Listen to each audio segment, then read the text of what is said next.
Arizona Territory, 1878. Clara Fulton's generous spirit was as expansive as her frame, which made her the favorite target of Copper Springs' cruel whispers. While townsfolk sneered at the hefty widow, she silently tended her struggling homestead, finding solace in desert blooms and dawn-lit solitude. That's when she first saw him, a silhouette against the rising sun, tall as the mesquite trees. Nash Doidso watched from the ridge, drawn not by weakness, but by strength that matched his own. His people spoke of souls that find each other across impossible divides. Could ancient Apache wisdom build what settlers' hatred sought to destroy? What powerful forces would be unleashed when two outcasts dare to redefine belonging?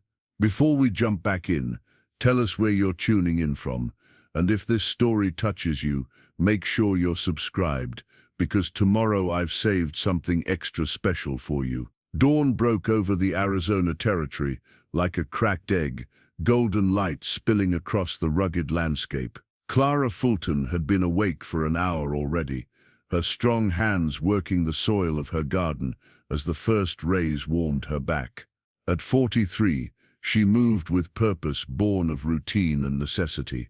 Her homestead, 10 acres of mostly stubborn earth with a humble 2-room cabin, demanded constant attention. As she worked, her fingers brushed against the silver locket hanging from her neck.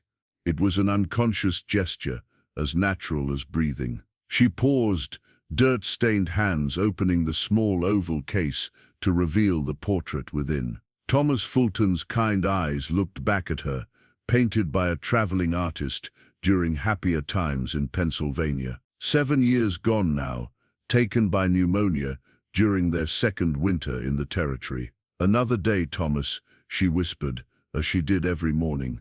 "The peppers are coming in nicely." Clara closed the locket and returned to her work. The summer squash needed thinning, and the irrigation ditch required clearing before the day's heat made such labor unbearable.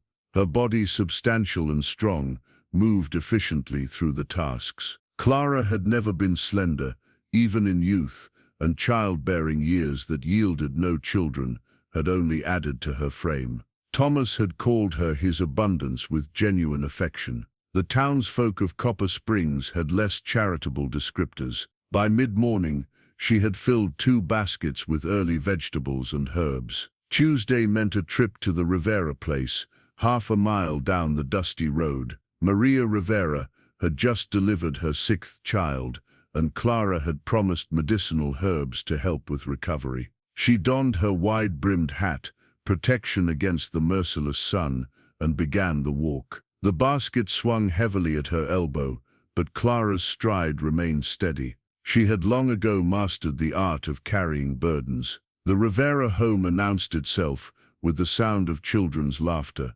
2 boys, aged about 7 and 9, were chasing each other around a scraggly mesquite tree. They stopped when they saw her. Senora Fulton, the younger one, Miguel, ran to her without hesitation. Unlike the white children in town, the Rivera children had never been taught to mock her. "Good morning, Miguel.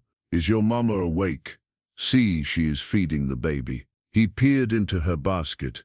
"Did you bring sweet bread?" Clara smiled. "Not today, but I have some fresh carrots you can nibble on." Maria's tired face brightened when Clara entered the small adobe house. "Clara, you are an angel. My milk is coming in better, thanks to your tea." Clara busied herself hanging fresh herb bundles from the rafters. "Keep drinking it, and this salve is for the soreness." She placed a small clay pot on the table. "How are you feeling otherwise?" Tired, Maria admitted, adjusting the infant at her breast, and worried. "Enrique says the mining company men were asking questions again." Clara's hands stilled. "What kind of questions?" "About our deed, about water rights." Maria's voice lowered. "They want this land, Clara. All of it, yours too, I suspect." Clara nodded grimly. "Augustus Wentworth doesn't believe in taking no for an answer. Enrique says we should sell before trouble comes." "And go where?" Clara asked, though she knew many Mexican families had already left, pushed out by increasing hostility and the mine's expansion. Maria had no answer. Her eyes, dark and weary, dropped to her nursing child. "You rest," Clara said, arranging the last of her offerings on the table. "I'll come again on Friday." The walk back to her homestead seemed longer, the sun higher and hotter. Clara's thoughts turned to the conversation with Maria.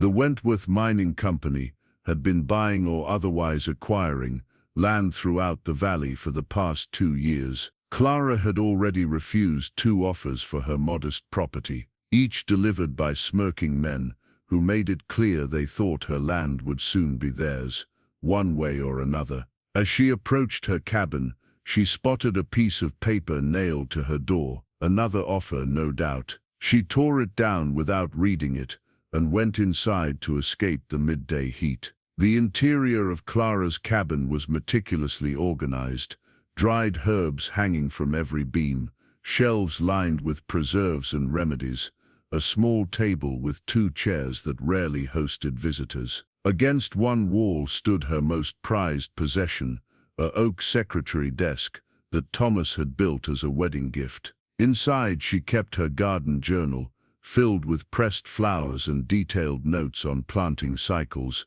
remedies, and the quiet observations of a woman who noticed more than people assumed. Clara poured herself a cup of water from the clay pitcher and sat at the table. Only then did she unfold the notice from her door. It wasn't from Wentworth after all, but from Mrs. Whitfield, announcing a special church meeting to discuss community standards and the troubling influx of undesirable elements. Clara knew exactly what that meant. Last Sunday, Mrs. Whitfield had pointedly moved to another pew when Clara sat down, muttering something about making room for respectable-sized parishioners. Her husband owned the general store and had recently begun forgetting items from Clara's orders. Clara returned the locket to her throat and ran her thumb across its worn silver surface. "They're getting worse, Thomas," she murmured. "But this is our home. I won't be driven out by meanness." She placed the church notice in her kindling box. It would help start tomorrow morning's fire. Outside, the relentless sun continued its arc across the vast Arizona sky, indifferent to the small human dramas playing out beneath it. Clara returned to her garden, where the plants at least responded to her care without judgment or cruelty. The weekly trip into Copper Springs was a necessary torment. Clara hitched her mule, Bessie, to the small wagon and loaded empty preserve jars to be refilled with essentials she couldn't produce herself. Her wide-brimmed hat provided some shield against both the sun and prying eyes as she guided Bessie down the rutted dirt road toward town. Copper Springs had grown considerably in the 3 years since Wentworth Mining Company established operations. What had once been little more than a dusty crossroads now boasted a hotel,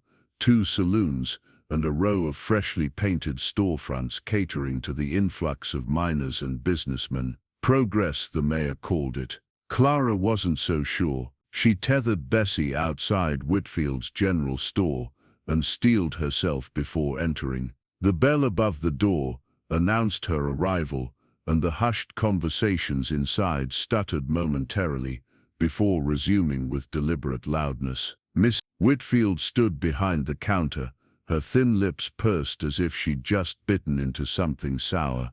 "Mrs. Fulton," she acknowledged with a curt nod. "Good morning, Mrs. Whitfield.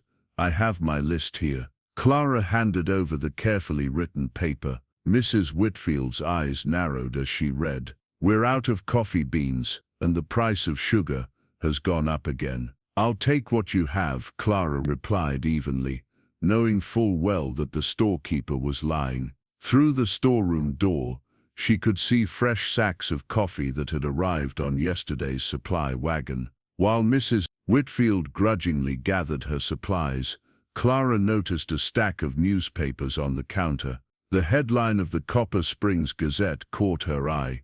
"Wentworth announces major expansion. 100 new jobs promised," below the fold in smaller type, homesteaders encouraged to sell now for premium prices. Clara picked up a copy, adding it to her purchases. As Mrs. Whitfield tallied the bill, inflated as usual, Clara overheard two men by the seed display. "Wentworth says they've found a rich new vein running right through that northern valley," one said, his voice carrying deliberately. "Shame about the squatters out there. They'll move along soon enough," his companion replied. "Nobody turns down Wentworth money for long, except that fat widow with the herb garden, too stubborn for her own good." Clara kept her eyes on the counter, her face betraying nothing. Years of such comments had built calluses on her spirit as surely as labor had toughened her hands. As she waited for her change, the door opened and Augustus Wentworth himself entered, flanked by his foreman and a man Clara didn't recognize. At 50, Wentworth cut an imposing figure, tall, broad-shouldered, with a silver-streaked beard and clothes that spoke of Eastern wealth. The store fell silent. "Mrs. Whitfield, your husband mentioned you received those special order items for my guest," Wentworth said, his voice booming in the quiet store. "Yes, Mr. Wentworth, right away," Mrs. Whitfield practically simpered, abandoning Clara to fetch whatever luxury the mining magnate required. Clara gathered her partially filled order, resigned to missing items she'd have to do without for another week. As she turned to leave, she found herself face to face with Wentworth. "Mrs. Fulton," he said, tipping his hat with exaggerated courtesy. "Still holding on to that little patch of dirt, I see. It's my home, Mr. Wentworth." "Indeed, well, my new offer still stands, double the government's assessed value, very generous considering." His eyes flicked over her figure, his meaning clear. "Considering who you are. The land isn't for sale at any price," Clara said, her voice steady. The stranger beside Wentworth, a thin man with cold eyes, spoke up. "Every piece of land has a price, madam, or a way of becoming available." A chill ran through Clara that had nothing to do with the store's shade. The threat was unmistakable. Sheriff Taylor, who had been examining tobacco plugs nearby, moved closer. "Morning, Clara," he said, deliberately casual. "Need help with those packages?" Clara nodded, grateful for the interruption. The sheriff was no particular friend, but he maintained a rough even-handedness that the rest of the town often lacked. "Mr. Levitt here is from Denver," Wentworth said to the sheriff, introducing the cold-eyed man, "helping us with some legal matters concerning our expansion." Outside, the sheriff loaded Clara's supplies into her wagon. "You should think about Wentworth's offer," he said quietly. "Men like that don't take rejection well." "Are you speaking as my friend, Sheriff, or as someone on Wentworth's payroll?" Taylor winced. "That's not fair, Clara. I'm just saying, I know exactly what you're saying." Clara climbed onto the wagon seat. "But that land is all I have left of Thomas. It might be all you have left of yourself too if you're not careful." Taylor stepped back from the wagon. "Levitt isn't just a lawyer. He handles problems for mining companies all over the territory." Clara picked up the reins. "Thank you for the warning." As she drove out of town, she unfolded the newspaper to read more about Wentworth's plans. The article described the inevitable progress of the mining operation and quoted Wentworth directly. "The future of this territory depends on infrastructure development that will benefit everyone. Those impeding progress must recognize that change is coming, whether they embrace it or not." The final paragraph mentioned negotiations underway with remaining landholders in the Northern Valley and predicted all would be resolved by whatever means necessary before year's end. Clara carefully folded the paper and tucked it under the seat. The threat was now in black and white for all to see, dressed up as progress and prosperity. She urged Bessie homeward, her mind already calculating what precautions she might need to take. From the shelter of a sandstone outcropping, Náshdóítso observed the white woman's homestead for the third dawn in succession.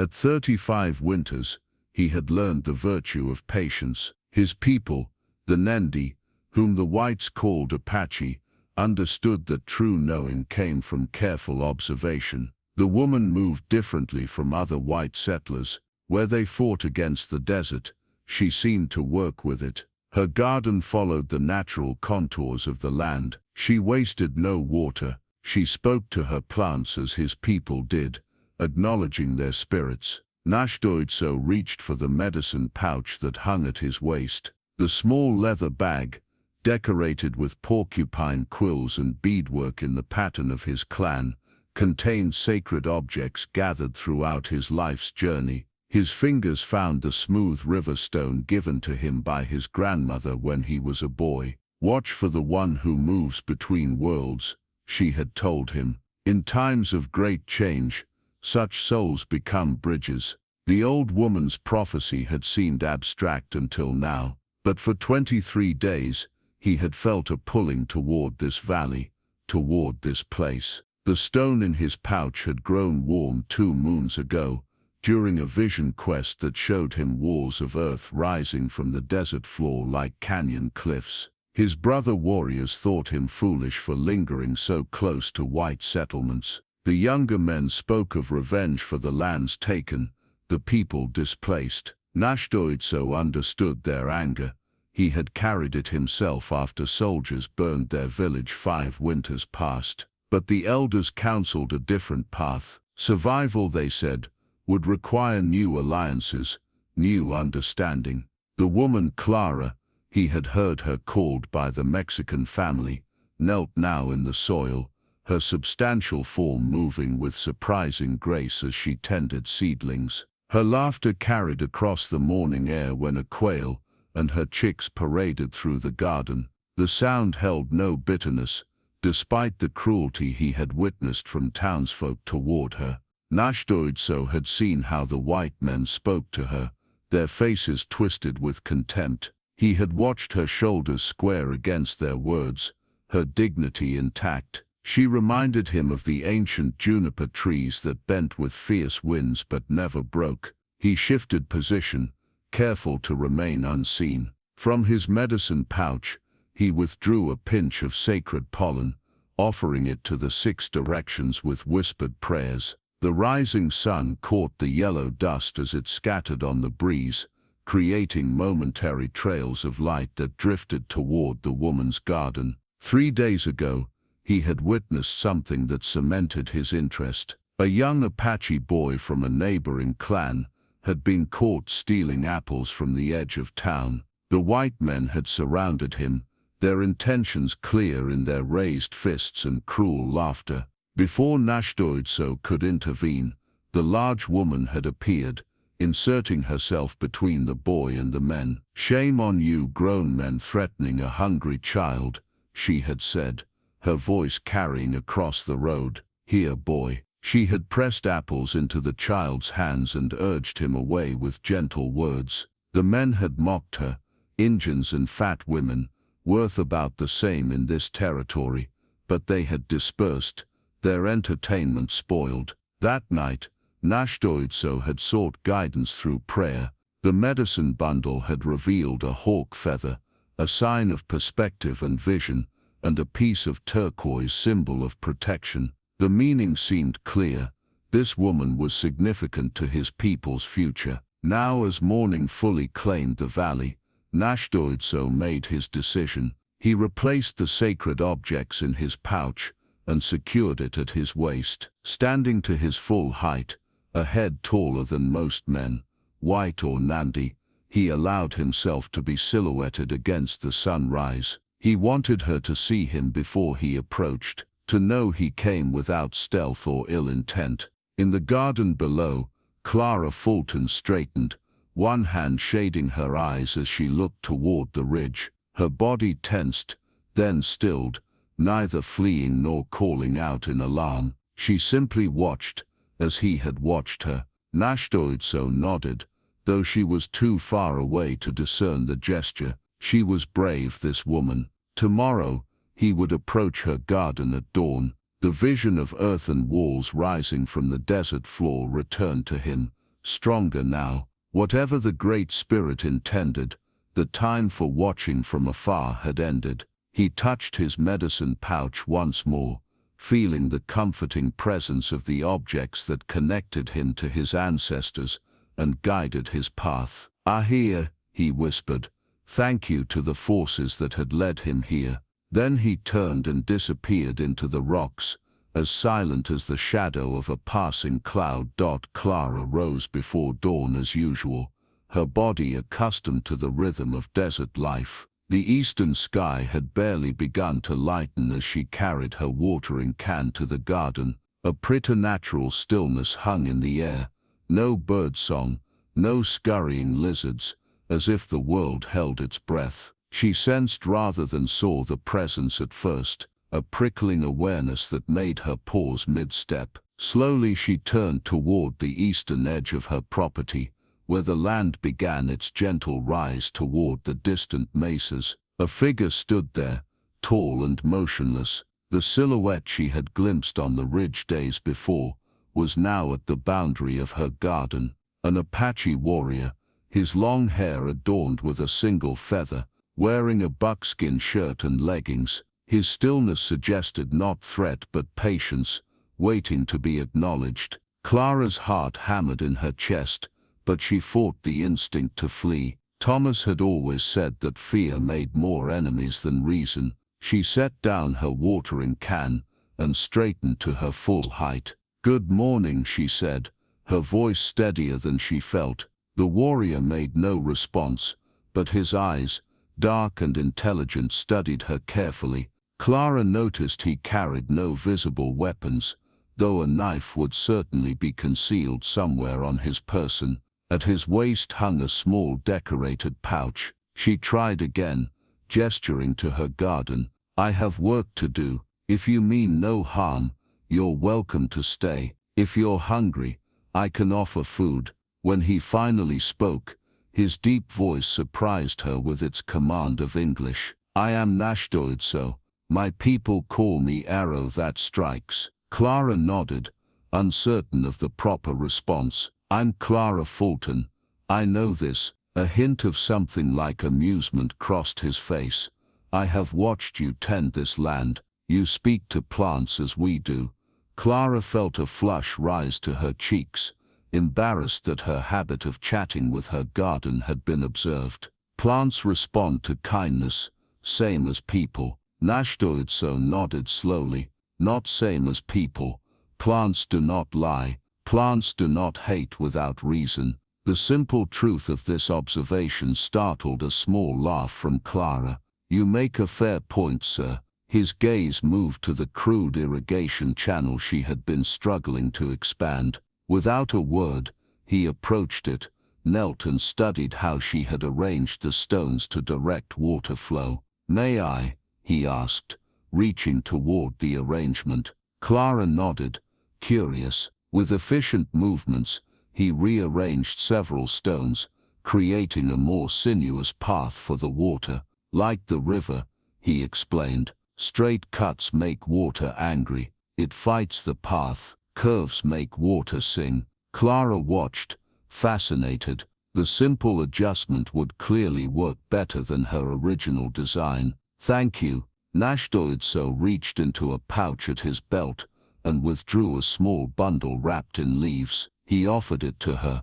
"Medicine for the tomato plants. Keeps away the worms that eat the stems." Clara accepted the bundle, surprised by this unexpected gift. Their fingers brushed briefly, and she was struck by the gentleness in hands that clearly possessed great strength. "You know about gardening. My mother's mother grew food for our people. She taught the young ones." A shadow passed over his features. Before the soldiers came, Clara didn't know how to respond to this. Aware of the terrible history between whites and natives that stretched across the territory, she turned to the practical instead. "Would you like water?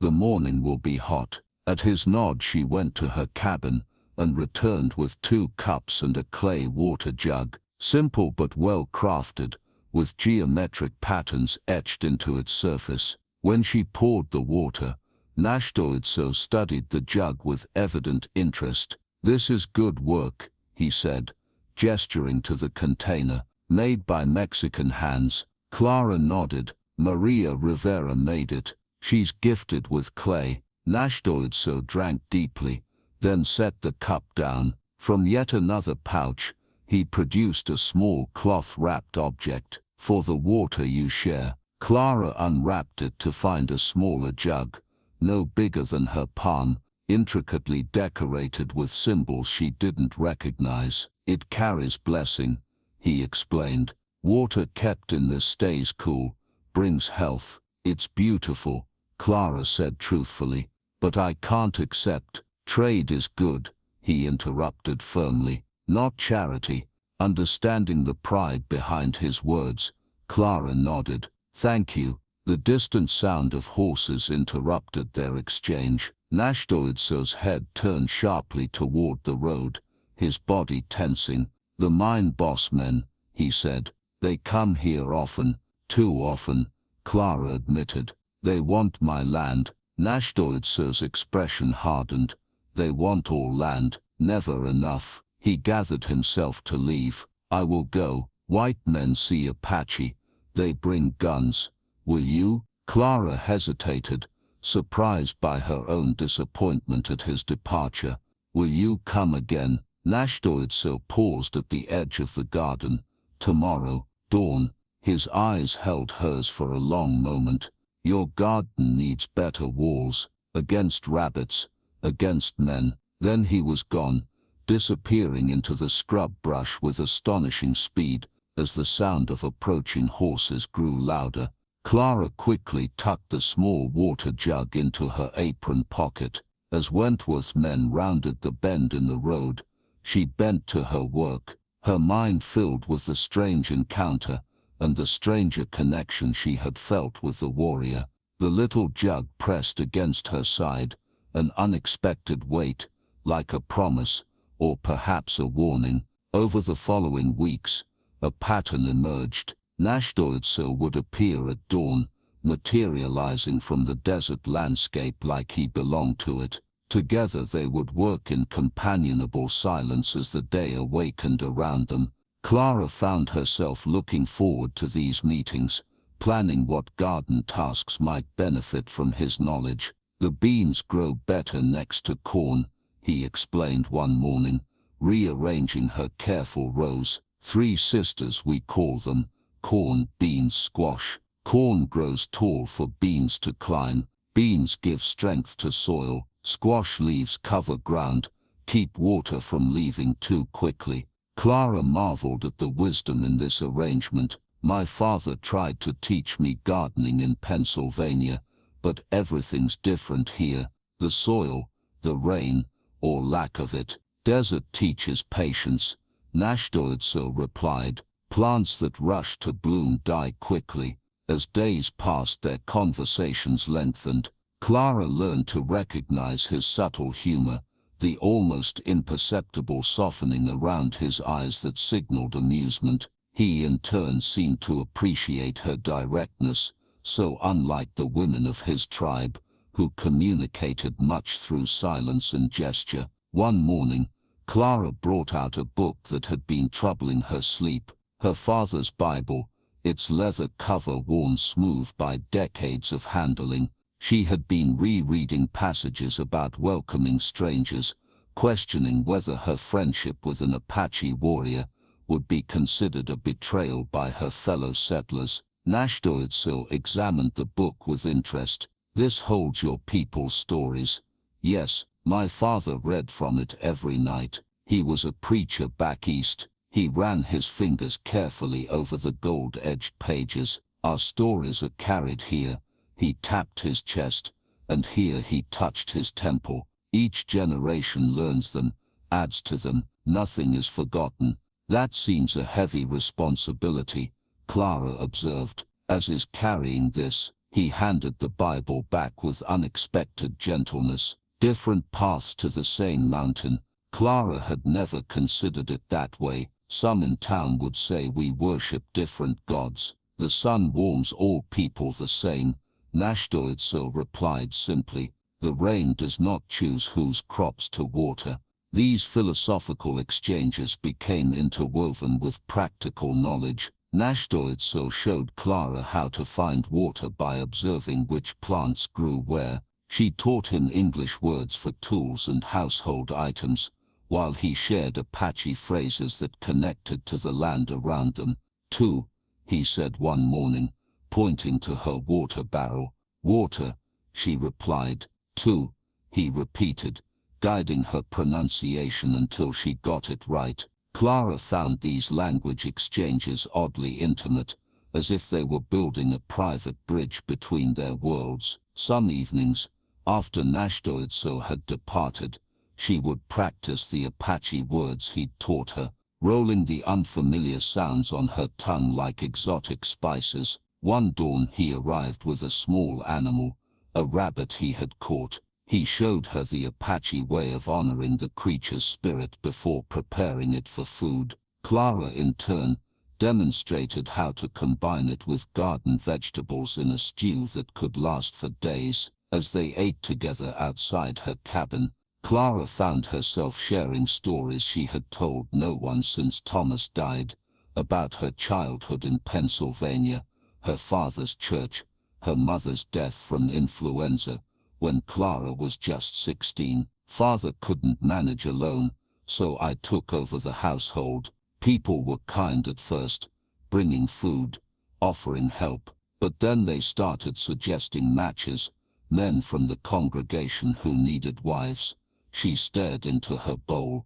They were all widowers with children, or older men who couldn't find anyone else. "Clara's a good girl," they'd say, "sturdy, practical, not one for romantic notions." She hadn't meant to reveal so much, and felt her cheeks warm with embarrassment, but Náshdóítso's expression remained thoughtful, without pity. "Among my people," he said after a moment, "a woman of substance is valued. She can bear strong children, survive hard winters." His eyes met hers. "Beauty that fades with first snow is not beauty worth having." The unexpected compliment left Clara speechless. Náshdóítso continued eating, as if he'd made a simple observation about the weather. Later, when Clara showed him her father's Bible again, she opened it to reveal pressed flowers between its pages. Columbine from Pennsylvania,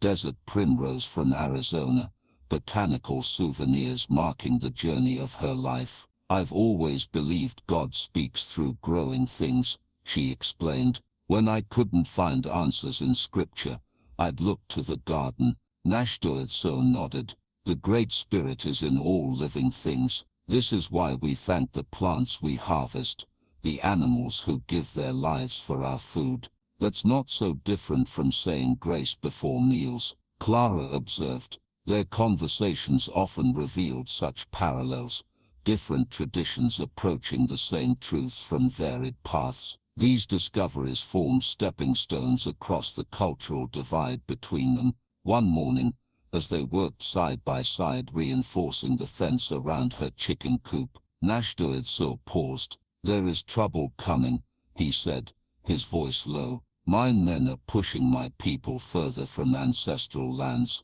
Soon there will be nowhere left to go." "Wentworth," Clara said, the name itself tasting bitter. "My brothers speak of war. The young men are angry." Clara felt a chill despite the morning warmth. "And you?" Náshdóítso was silent for a long moment.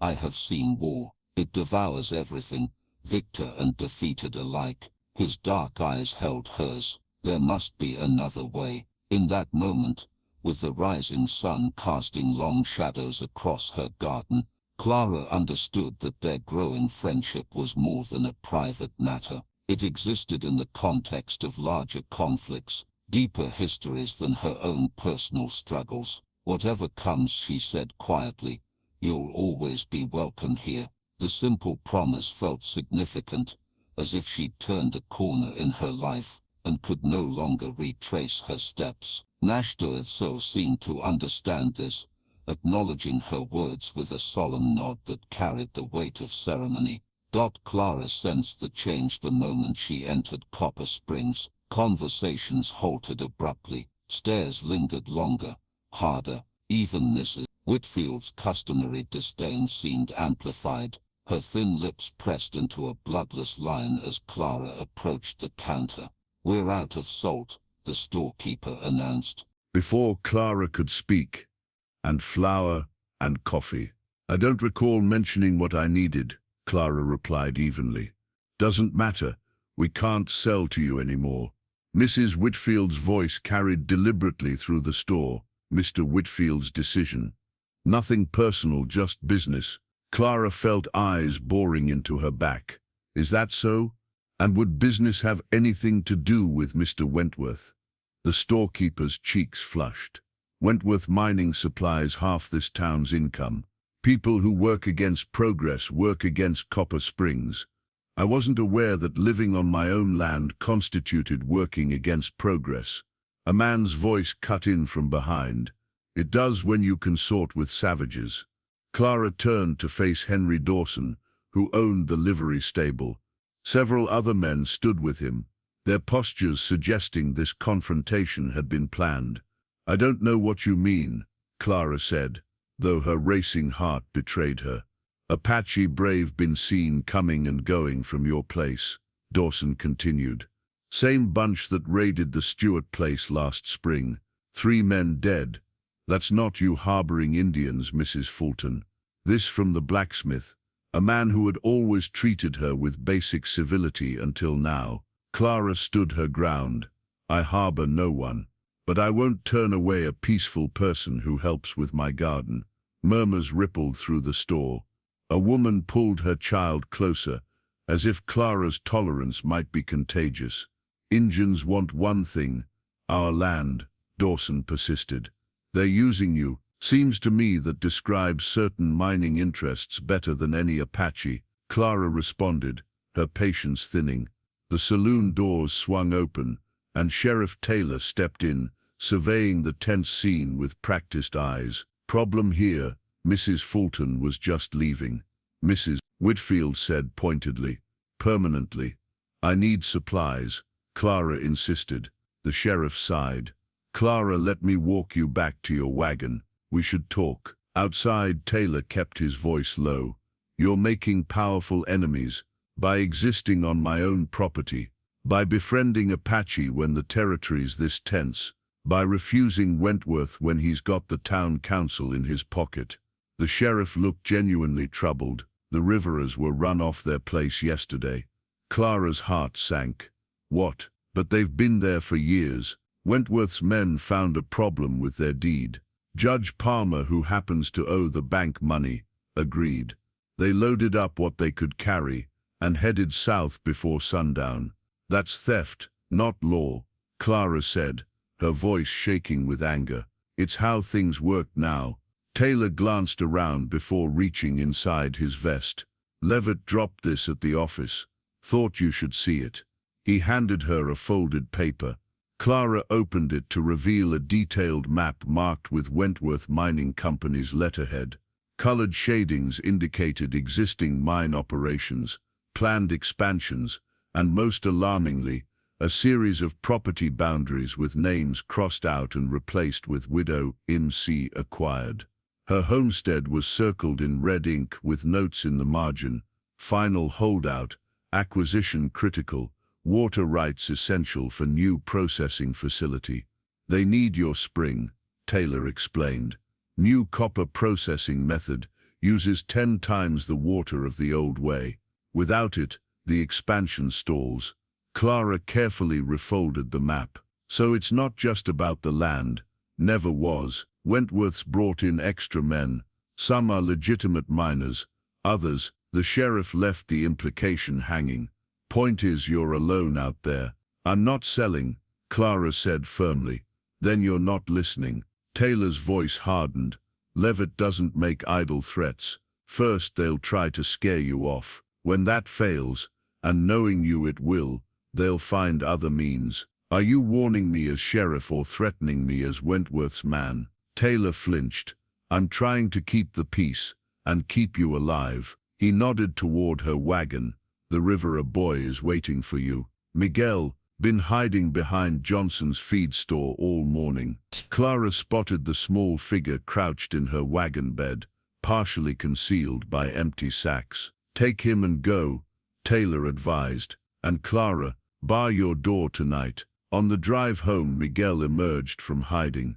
His face was tear-stained, his clothes dirty. "Mama and Papa went to Tucson," he explained. "Uncle Roberto has a place. They said come later, when they send money." His voice faltered. "Bad men came, called us dirty Mexicans." Clara's hands tightened on the reins. "Why didn't you go with them?" "Too many people, not enough wagon space." He looked up at her with solemn eyes. "And I heard the men say they would visit you next, to teach a lesson." As they crested the hill overlooking her homestead, Clara saw Náshdóítso waiting by the garden fence. When he spotted the boy in the wagon, his face darkened with understanding. "It begins," he said simply as they approached. Clara handed him the Wentworth map without a word. As he studied it, his expression grew grave. "They take Apache land, Mexican land, now your land," he observed. "Always they want more." Miguel pressed against Clara's side, watching the tall Apache warrior warily. "We need to prepare," Clara said, her decision made. "Will you help us?" Náshdóítso nodded once, his eyes meeting hers with newfound intensity. "It is time to build stronger walls." Night fell with an uneasy quiet. Clara had settled Miguel in the small storage room, converting a trunk of winter quilts into a makeshift bed. The boy had fallen asleep almost immediately, exhaustion claiming him despite his anxiety. Outside, Náshdóítso kept watch from the shadows near the garden fence. He had refused Clara's offer to sleep on the cabin floor, explaining that Apache warriors were accustomed to vigilance under open skies. Clara understood the deeper reason. Being caught inside a white woman's home would mean death for both of them. She sat at her small table, a single candle illuminating her father's Bible. The words blurred as her mind raced with the day's events. The river is driven out. The town turned hostile. The map with her land circled in red. Wentworth would not stop until he had what he wanted. A soft tap at the door startled her. Náshdóítso's tall figure filled the doorway when she opened it, his features half hidden in shadow. "They will not come tonight," he said, "but they are drinking courage in town. Tomorrow, perhaps." Clara nodded, unsurprised by this intelligence. "We should leave. Where would you go?" The simple question had no simple answer. "I don't know. Tucson, maybe." "Follow the riverers." Náshdóítso shook his head. "The mining men have long arms. They would find you." He hesitated, then added, "And my people have nowhere left to retreat. The soldiers drive us north. The settlers push from east and west. Mining men claim the mountains." Clara gestured toward the single chair. "Please sit. Tell me what you're thinking." Instead of taking the chair, Náshdóítso lowered himself to the floor with fluid grace, setting his medicine pouch beside him. From it he withdrew a roll of flattened bark and a small bundle wrapped in leather. "Among my people," he began, unrolling the bark on the table, "there are visions that come not from sleeping dreams, but from the Great Spirit. They show paths that might be walked." Clara leaned forward, intrigued. The candlelight revealed markings on the bark, a rough sketch drawn with charcoal. As Náshdóítso's finger traced the lines, she began to make sense of the drawing. "Walls," she murmured. "Thick walls. Yes, but not like white men build, not thin wood that burns or breaks." He opened the leather bundle, revealing a lump of clay mixed with straw, adobe, earth mixed with water, straw, sometimes blood of animals, dried in sun to become like stone. Clara studied the sketch more carefully. What had first appeared as simple walls now revealed themselves as a complex structure, multiple rooms arranged around central courtyards, tiered levels rising toward a central tower. "This looks like a fortress." "Castle," Náshdóítso corrected, using the English word deliberately. My grandfather told stories of Spanish castles far to the south, great buildings of stone and earth that stood for hundreds of years. He molded the clay with practiced fingers, forming a small model that matched the charcoal sketch. Adobe walls, 2 feet thick, stop bullets, courtyards catch rain, tower sees danger coming, his eyes met hers, and garden spaces inside walls, safe from animals and men. Clara's practical mind immediately counted obstacles. It would take months, years to build something like this, and I'm no mason. My people built cliff dwellings that stood for generations. We know how earth and stone work together. A rare smile flickered across his face. And I am not alone. There are others who would help, other Apaches. Why would they help a white woman?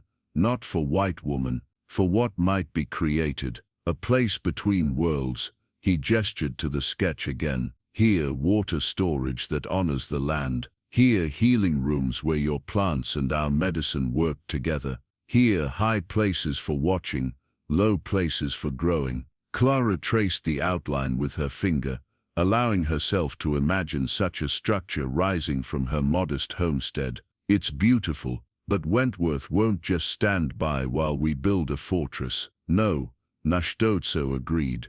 There will be danger, but strong walls rise one stone at a time. He pressed his finger to the center of the drawing. Your home sits on bedrock. Good foundation. Spring water flows from deep earth. The land wants this built. Clara found herself touched by his certainty. You truly believe this is possible?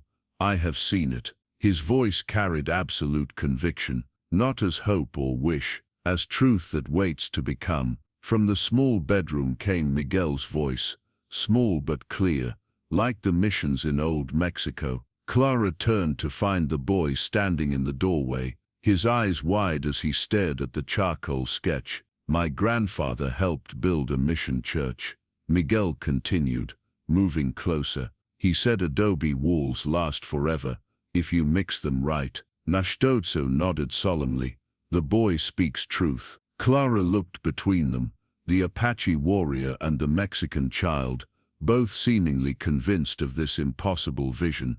Outside her small homestead lay vulnerable under the vast desert sky. Every practical consideration argued against such an audacious plan, and yet, where would we even begin? She asked, surprising herself with the question. Náshdóítso's hand covered the sketch, palm down, as if making a pact with the very idea. With first light, first stone, first prayer, he looked up at her, his dark eyes reflecting the candle flame, and with decision that some things are worth fighting for. In that moment, with Miguel watching expectantly, and Náshdóítso's quiet certainty filling the room, Clara felt something shift within her, a recognition that survival sometimes required more than mere endurance. Show me where to place the first stone, she said.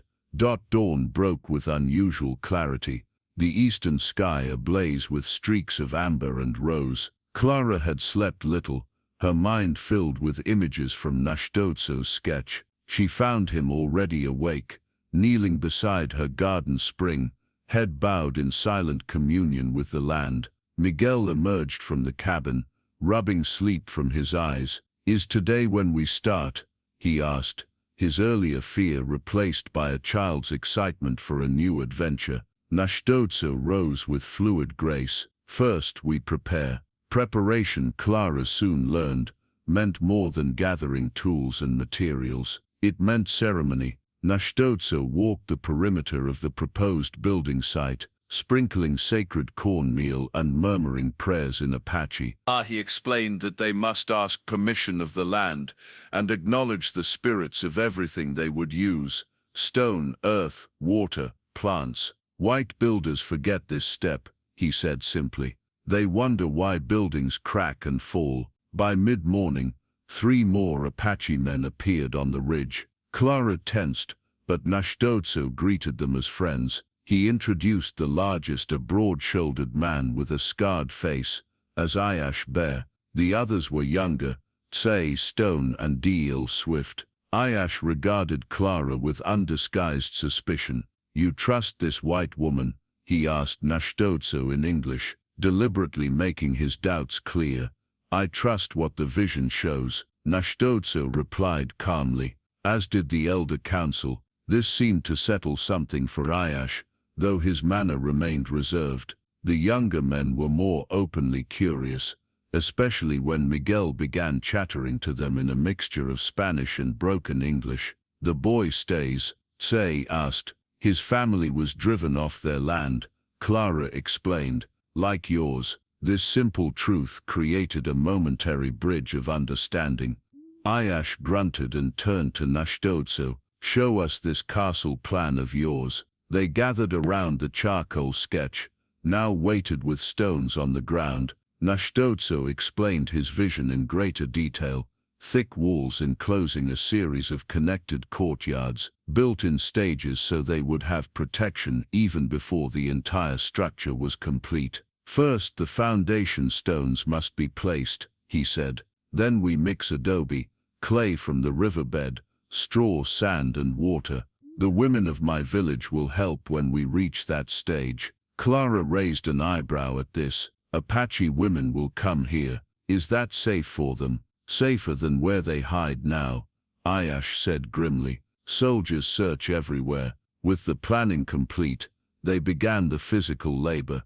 The men located a nearby outcropping of sandstone that could be broken into manageable pieces. Clara and Miguel focused on gathering smaller stones to fill gaps between the larger blocks. By midday, a growing pile of building materials stood ready.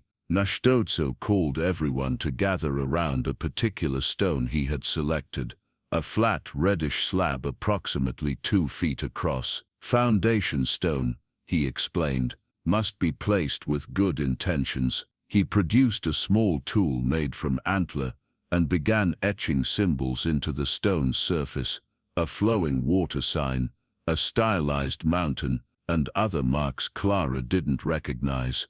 "What do they mean?"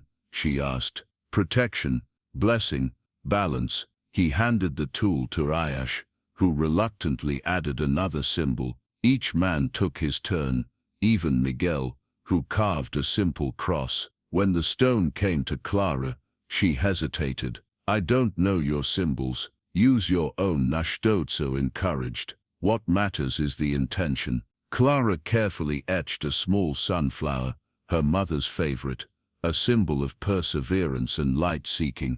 As she worked, she felt a peculiar sense of rightness, as if her life had been moving toward this moment along an invisible path. With the carving complete, Náshdóítso led them to the southwestern corner of the proposed structure, "Where sun is strongest," he explained. Together they dug a shallow depression.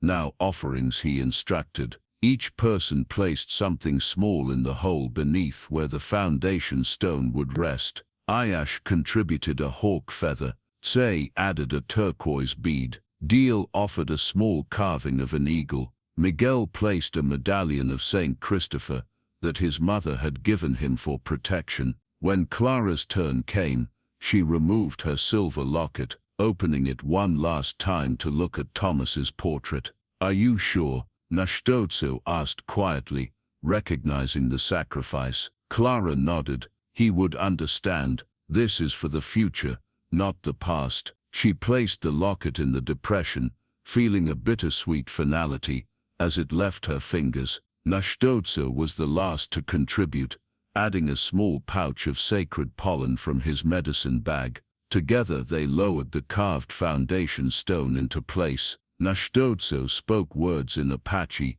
then translated, "May these walls rise from strength, stand in balance and protect all who seek peace within them." Clara added her own prayer, "Lord, bless this foundation, and those who build upon it. Guide our hands and hearts in creating a place of safety and healing." Even Ayash seemed moved by the ceremony. As they began securing the stone with smaller rocks and clay mortar, he spoke to Clara directly for the first time.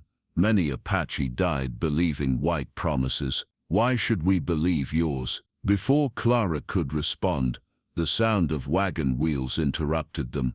Everyone tensed, the Apache men reaching for weapons, but it was the Rivera wagon that appeared around the bend, driven by Maria's brother-in-law with Maria herself beside him, her baby in her arms and 3 other children in the wagon bed. "Miguel," Maria cried, spotting her son, her relief transformed to wide-eyed astonishment as she took in the scene. Apache warriors, building materials, the marked foundation stone. "What is happening here?" she asked. Miguel ran to the wagon, words tumbling out in excited Spanish. Clara approached more slowly, conscious of how strange this gathering must appear. "We're building something," she explained simply, "something to protect all of us." Maria's brother-in-law eyed the Apache men warily. "We came to bring supplies before continuing to Tucson, and to collect Miguel." The boy's face fell.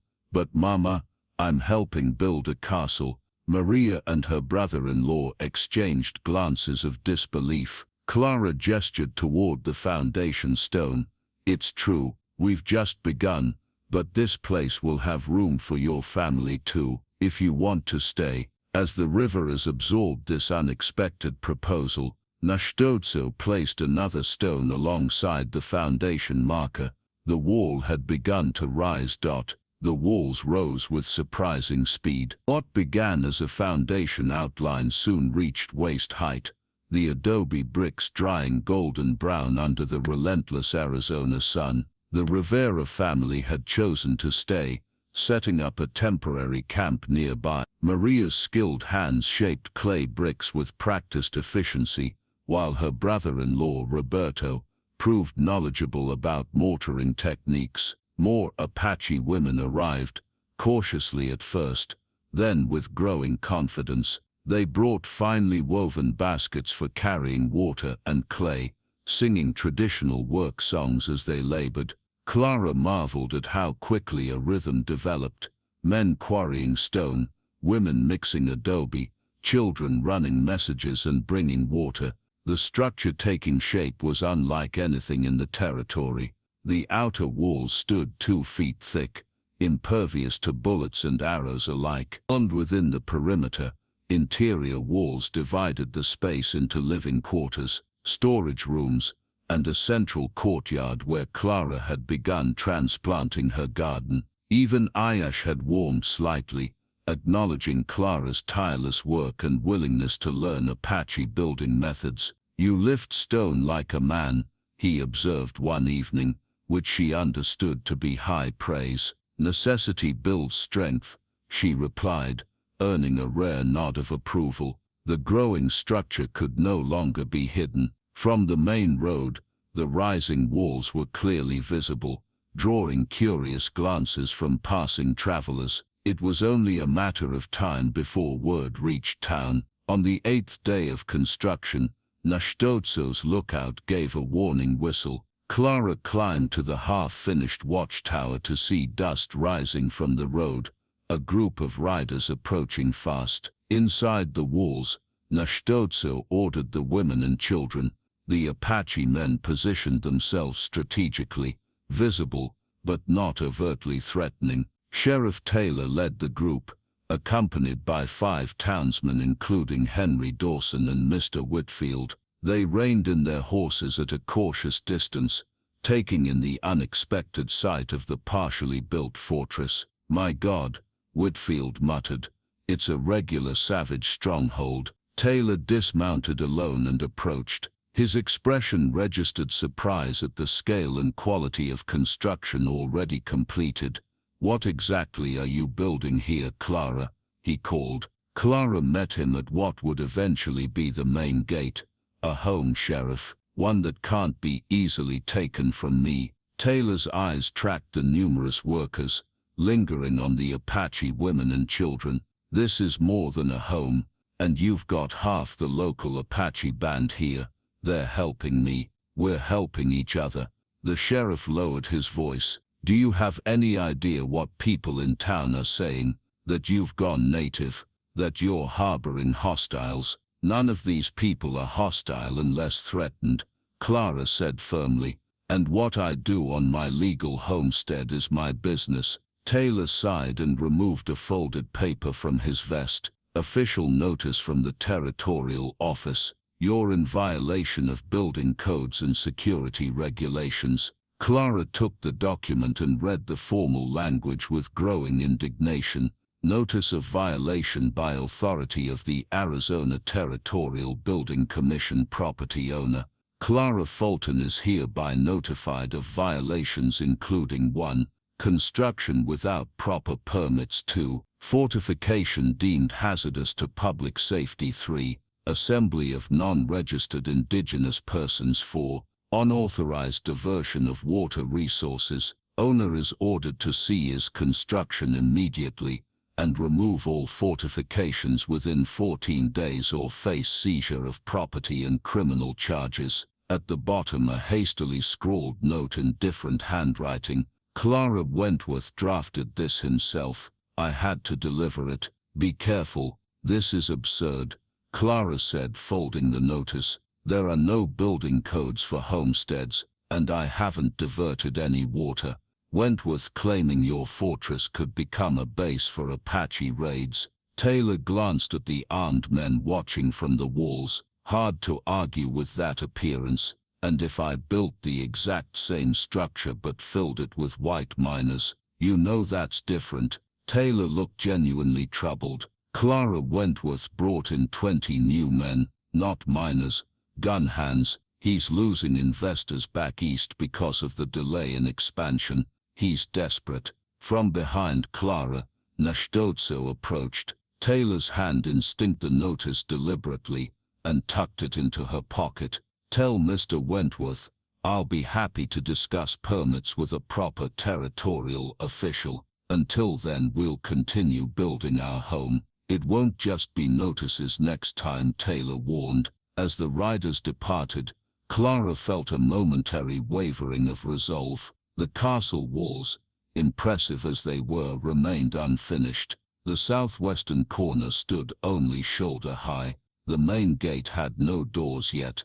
Náshdóítso studied her face. You are afraid. Not afraid, Clara corrected. Realistic. If Wentworth brings 20 armed men against us, then we must work faster, he said simply, and smarter. That evening, as darkness fell, the builders gathered in the central courtyard. Clara read the notice aloud, translating for those who didn't speak English. A heavy silence followed. Perhaps we should go, Roberto said finally. Take our chances in Tucson after all. And the next place after that, Ayash challenged. White men's papers took my grandfather's land, my father's land, and now mine. Their papers are like wind, always changing direction to serve them. Náshdóítso unrolled his charcoal sketch in the firelight. We adjust the plan, he announced. Build defensive walls first, interior spaces later. Set guardian stones at corners. Clara watched the faces around the fire. Apache Mexican, her own reflection in a water bucket. All tired, all determined. The warning notice crackled as she fed it to the flames. Tomorrow, she said, we build the gate. As the castle walls grew taller, so too did the connections between its unlikely builders. Days blended into each other with a rhythm of shared purpose. Dawn prayers, morning construction, midday meals, afternoon work, and evening stories around the communal fire. What had begun as necessity was transforming into something none of them had anticipated: community. The heart of this growing fellowship was, unexpectedly, the cooking area. Clara had initially set up a simple fire pit in the central courtyard, but Maria and the Apache women quickly expanded it into a proper outdoor kitchen. At its center sat a large cast-iron cooking pot, Clara's most valuable possession after her husband's desk, suspended over the fire on an ingenious tripod of iron rods that Náshdóítso had salvaged from abandoned mining equipment. The pot became both practical tool and symbol. Into it went contributions from everyone: Clara's garden vegetables, rabbit and quail hunted by the Apache men, corn and beans from the river as stores, wild herbs gathered by the children, What emerged was a stew unlike anything any of them had tasted before, a blending of traditions that somehow worked. "In my village," Ayash explained one evening, as they gathered for the meal, "sharing food means becoming family. Even enemies who eat together must make peace." My grandmother said the same, Maria agreed, surprising them all. In the old days, warring villages in Mexico would sometimes end fighting by preparing a feast together. Clara watched as Miguel and the youngest Apache children played together, their earlier wariness forgotten. They had created a game involving stone markers and an elaborate system of rules that combined elements from both cultures. Language barriers dissolved through the universal medium of childhood determination. "They don't see differences the way we do," she observed to Náshdóítso, as they sat slightly apart from the others, watching the activity in the courtyard. "Children see truth more clearly," he agreed. "They know what matters: food, safety, play. The rest is learned." Clara had noticed a change in him over the past days. As the castle took shape, Náshdóítso seemed to stand taller, speak more freely. The burden of constant vigilance had eased somewhat behind these protective walls. "Your people have suffered greatly at the hands of mine," she said quietly. "Yet you trust me." "I trust what I see, not what I have been told." His dark eyes held hers. "You work with honest hands. You speak with honest tongue. The rest matters little." A comfortable silence settled between them. Clara found herself increasingly aware of his presence, the precise movements of his hands as he worked stone, the rare smile that transformed his solemn features, the depth of knowledge he shared so patiently. As the evening meal concluded, Maria approached with a small clay jar. "For your hands," she explained to Clara, opening it to reveal a fragrant salve. "The adobe is drying them badly." Clara's palms were indeed cracked and raw from days of handling rough stones and clay. She accepted the ointment gratefully, wincing as she applied it to the worst spots. Without a word, Náshdóítso took the jar, and then her hands in his. His touch was unexpectedly gentle, as he worked the salve into the cracked skin. The simple gesture, performed before everyone, carried a weight of meaning that caused conversation around the fire to momentarily cease. Ayash broke the silence with a low comment in Apache that made the other men chuckle. Náshdóítso responded sharply, though a smile played at the corners of his mouth. "What did he say?" Clara asked. "That I handle stone with less care than I handle your hands." Náshdóítso translated, his expression unreadable. "He is not wrong." Later, as the moon rose over the half-completed walls, a summer thunderstorm swept suddenly across the desert. Everyone rushed to secure drying adobe bricks under protective coverings. Clara found herself working alongside Náshdóítso, beneath an improvised shelter, as rain drummed on the canvas above them. "In Apache teaching," he said as they worked, "rain is blessing and cleansing. It comes when the earth and sky need to speak to each other." "What are they saying tonight?" Clara asked, drawn into his metaphor. "That new things are growing." His eyes met hers in the dim light, not just walls and gardens.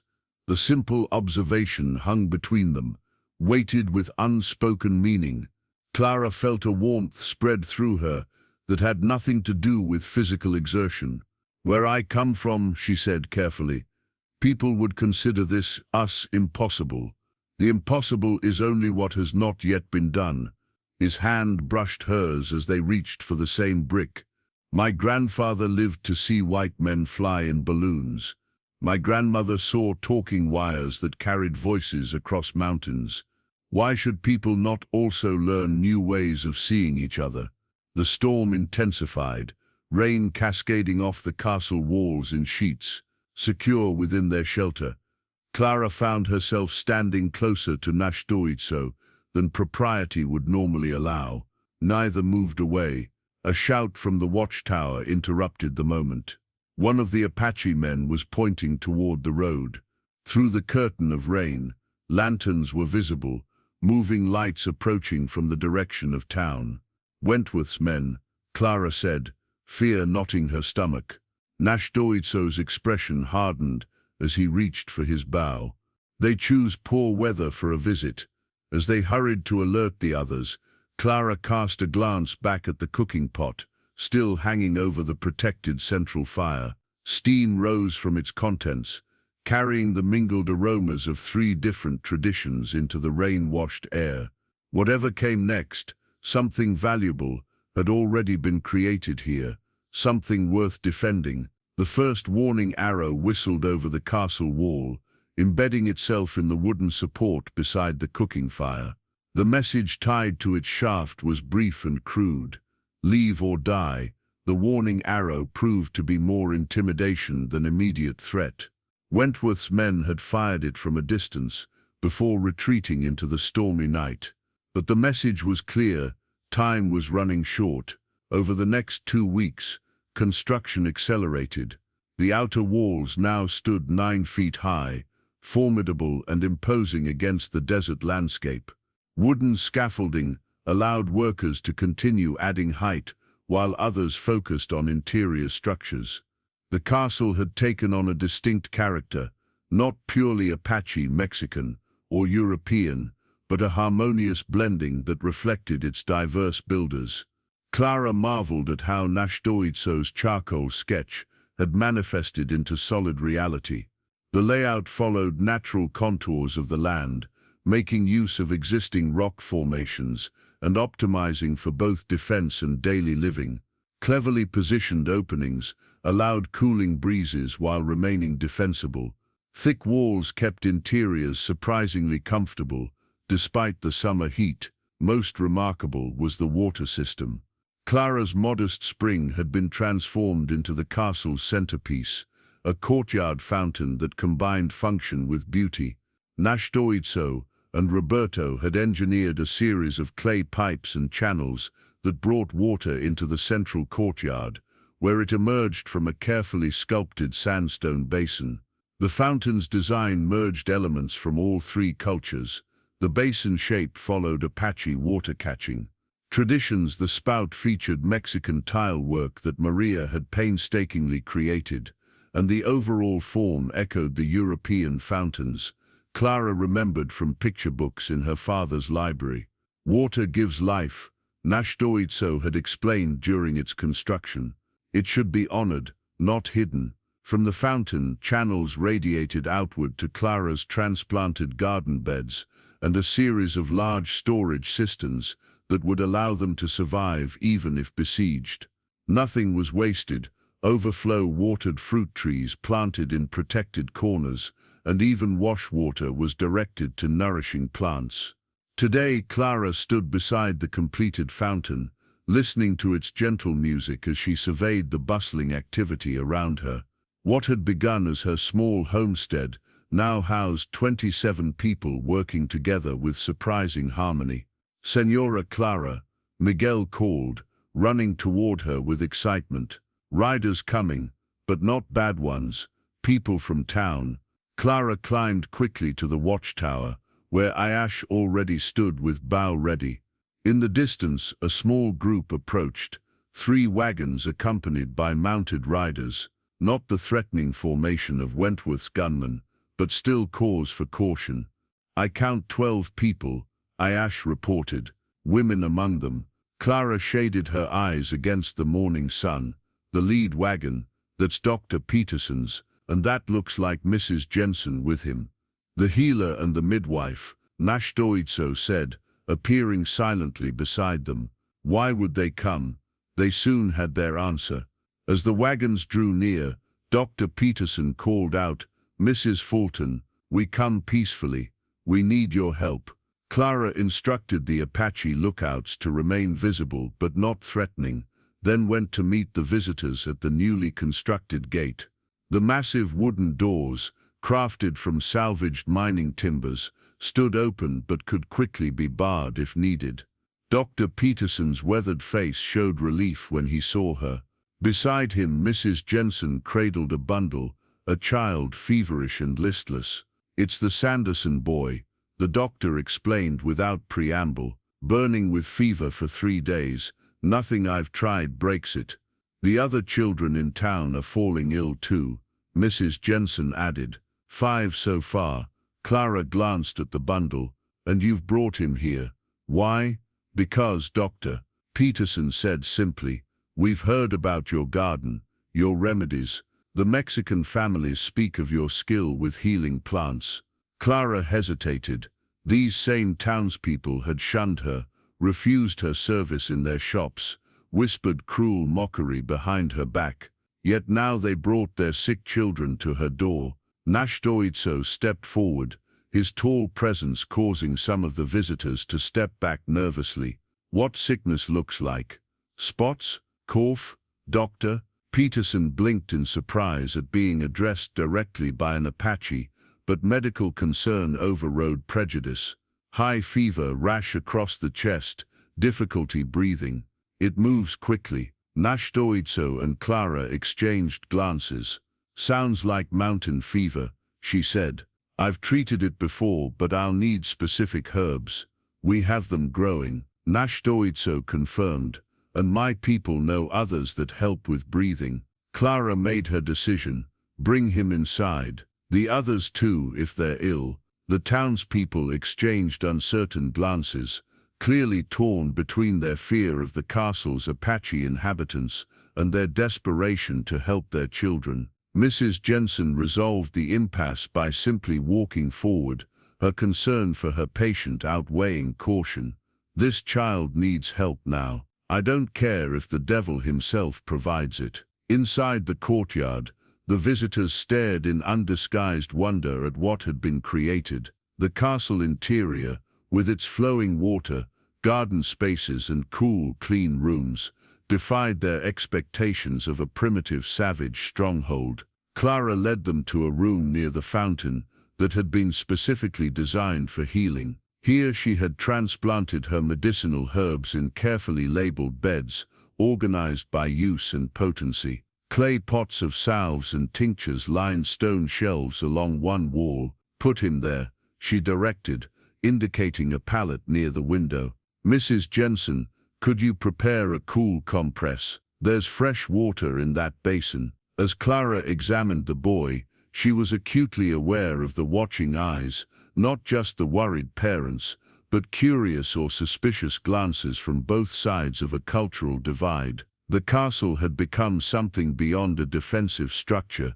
It was now a meeting ground between worlds. Náshdóítso arrived with several Apache women who carried bundles of herbs. Without hesitation, they began working alongside Clara, crushing leaves, boiling roots, preparing poultices. Their movements were efficient and confident, born of generations of healing knowledge. Peterson watched with professional interest as Clara combined elements from her European herbal tradition with Apache and Mexican remedies. "I've never seen this approach before," he admitted. "3 kinds of wisdom are better than one," Clara replied, placing a pungent poultice on the boy's chest. "The plants don't care who uses them, only that they're used correctly." The sun traversed the sky as they worked. By late afternoon, the Sanderson boy's fever had broken. His breathing eased as the herbal steam did its work. Other sick children showed similar improvement. As evening approached, Mr. Sanderson, a man who had previously crossed the street to avoid Clara in town, stood awkwardly by the fountain. "Mrs. Fulton, I don't rightly understand what you've built here, or why you've chosen to associate with these people. But you saved my boy when our regular medicine couldn't. That counts for something in my book." Before Clara could respond, a lookout's warning cry echoed from the watchtower. All eyes turned to the western approach, where a cloud of dust announced riders, many riders, heading directly for the castle. Wentworth was done with warnings. The real test of the castle walls was about to begin. The cloud of dust approaching the castle resolved into 24 riders, Wentworth at their head. They pulled up short at the sight that greeted them, not just the imposing fortress that had sprung from the desert, but the unexpected presence of townspeople's wagons outside its walls. Inside, a flurry of activity ensued. The Apache men took defensive positions, while Clara addressed the visitors from town. "You should leave now," she urged Dr. Peterson. "Take the children who can be moved." The doctor shook his head. "The Sanderson boy is still too weak for travel, and frankly, I'm not sure the others would fare better in town than here." "Wentworth won't care that there are sick children," Clara warned. "Then it's time someone made him care," Mrs. Jensen declared with unexpected steel in her voice. "I've delivered half the babies in this county, including his foreman's son. They'll listen to me." Before anyone could stop her, the midwife marched toward the gate. Clara hurried after her, with Dr. Peterson following. As they emerged from the castle entrance, Wentworth's men tensed visibly, hands moving to weapons. "Augustus Wentworth," Mrs. Jensen called out, her diminutive frame belying her commanding tone. "What do you think you're doing, bringing armed men around sick children?" Wentworth, clearly taken aback by her presence, removed his hat. "Mrs. Jensen, I wasn't aware you were here. We've come on company business with Mrs. Fulton. Your business will have to wait. We have 5 children inside with mountain fever." She gestured toward the castle. "This place has become a sick room, and Mrs. Fulton is treating them with remarkable success." Wentworth's cold eyes shifted to Clara. "Is that so? Playing doctor now, along with your other activities?" "She saved my boy when nobody else could." Mr. Sanderson stepped forward, joining them at the gate. "Dr. Peterson himself brought us here." A murmur ran through Wentworth's men. Several of them had children in town who might be at risk from the fever. The doctor seized the moment of uncertainty. "Mr. Wentworth, whatever your dispute with Mrs. Fulton, I must insist you withdraw your men. The disturbance could be detrimental to my patients." For the first time since Clara had known him, Wentworth seemed unsure. His business interests demanded action, but publicly threatening a makeshift hospital filled with town children would damage even his considerable influence. "Perhaps a brief inspection," he suggested smoothly, "to ensure the safety of our citizens inside this unauthorized structure." Clara recognized the ploy but saw little choice. "You may enter, Mr. Wentworth, alone and unarmed." After a tense negotiation, it was agreed that Wentworth could enter with Sheriff Taylor, leaving their weapons and men outside. Clara led them through the gate, acutely aware of Náshdóítso and Ayash watching from strategic positions above. The castle's interior had a visible effect on both men. Taylor let out a low whistle of appreciation, while Wentworth's eyes narrowed as he calculated the effort and ingenuity that had gone into the construction. "This is unexpected," the sheriff admitted, taking in the courtyard with its fountain, the smooth adobe walls, the carefully designed living spaces. Clara led them to the healing room, where the Sanderson boy rested peacefully, his fever broken. The space had evolved significantly since they had begun treating the children. What had started as a simple herb garden had transformed into a true healing sanctuary. Along the eastern wall, clay shelves held labeled medicines arranged by purpose: fever remedies, breathing treatments, pain relievers. The ceiling was hung with drying herbs, filling the air with medicinal aromas. Low pallets lined the western wall, positioned to catch morning sunlight through narrow windows, designed to admit light while maintaining security. Most striking were the designs that now adorned the walls, a combination of Apache healing symbols, Mexican Catholic imagery of Saints Cosmas and Damian, patron saints of physicians, and botanical illustrations in Clara's careful hand. These seemingly disparate elements had been integrated into a cohesive visual language of healing. Dr. Peterson stood beside a small work table where he was grinding herbs with a stone mortar and pestle of Apache design. "Remarkable place," he said to Wentworth. I've learned more medicine in 2 days here than in months of reading medical journals. A clever distraction, Wentworth replied coldly. But this doesn't change the legal situation. This structure violates territorial regulations and represents a security threat. Security threat, Mrs. Jensen scoffed. The only threat I see is to your mining plans. Meanwhile, children who might have died are recovering here. From his pallet the Sanderson boy stirred and called weakly for water. Clara moved to help him, bringing a small cup from the fountain. As she supported his head, she felt Wentworth's calculating gaze upon her.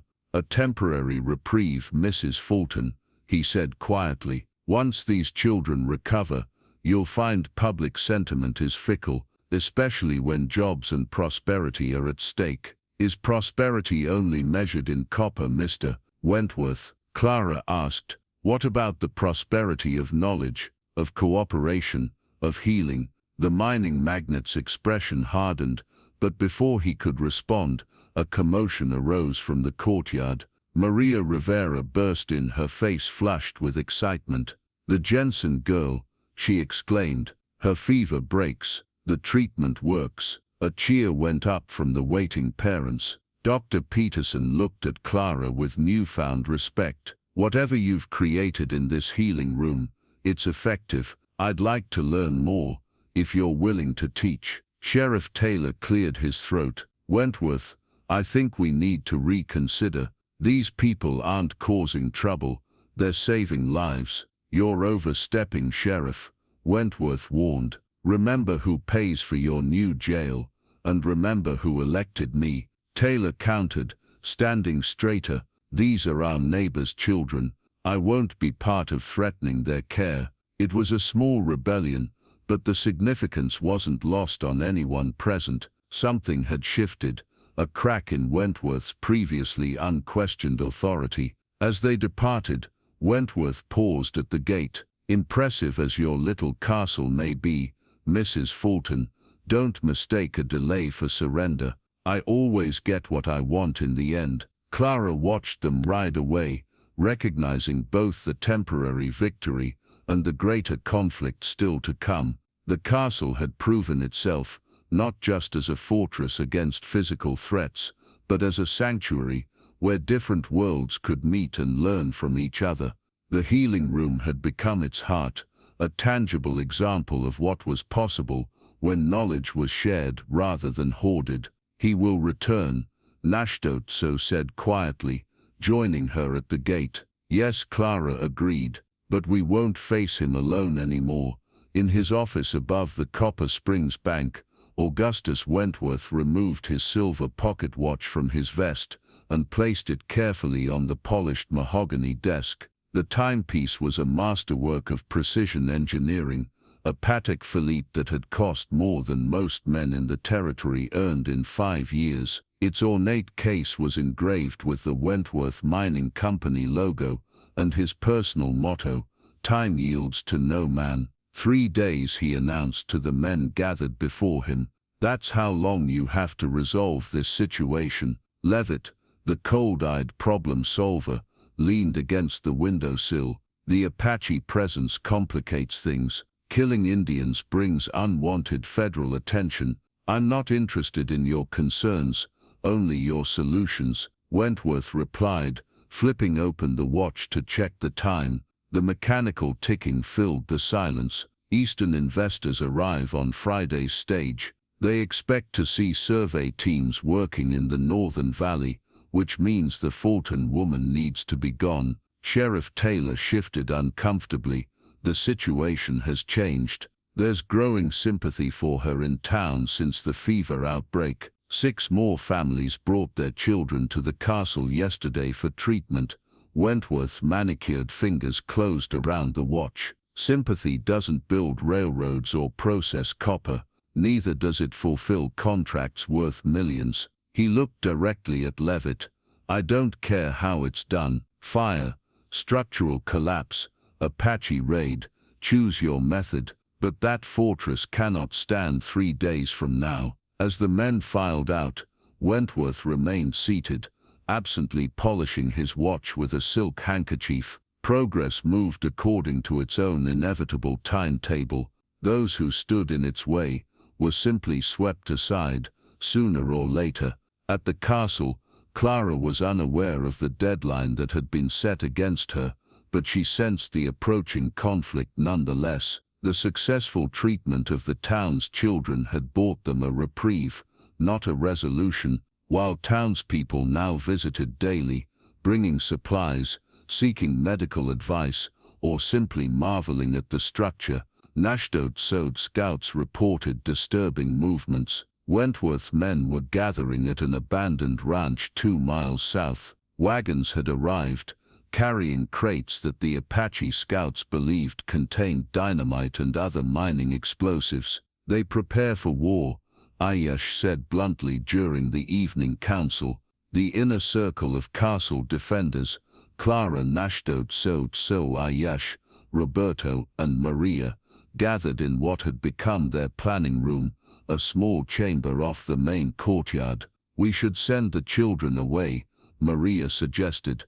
"To Tucson, perhaps. The fever still affects the youngest ones," Clara reminded her. "Moving them could prove fatal." Roberto spread a crude map of the surrounding area on the table. "We have improved the defenses, but against explosives. I worked in the mines. I know what dynamite can do to adobe." Náshdóítso had been uncharacteristically quiet. Now he spoke. "There is another approach. Not just defense." All eyes turned to him. "My scouts count 22 men with Wentworth. Many are not fighters, just hired hands." His finger traced a path on the map.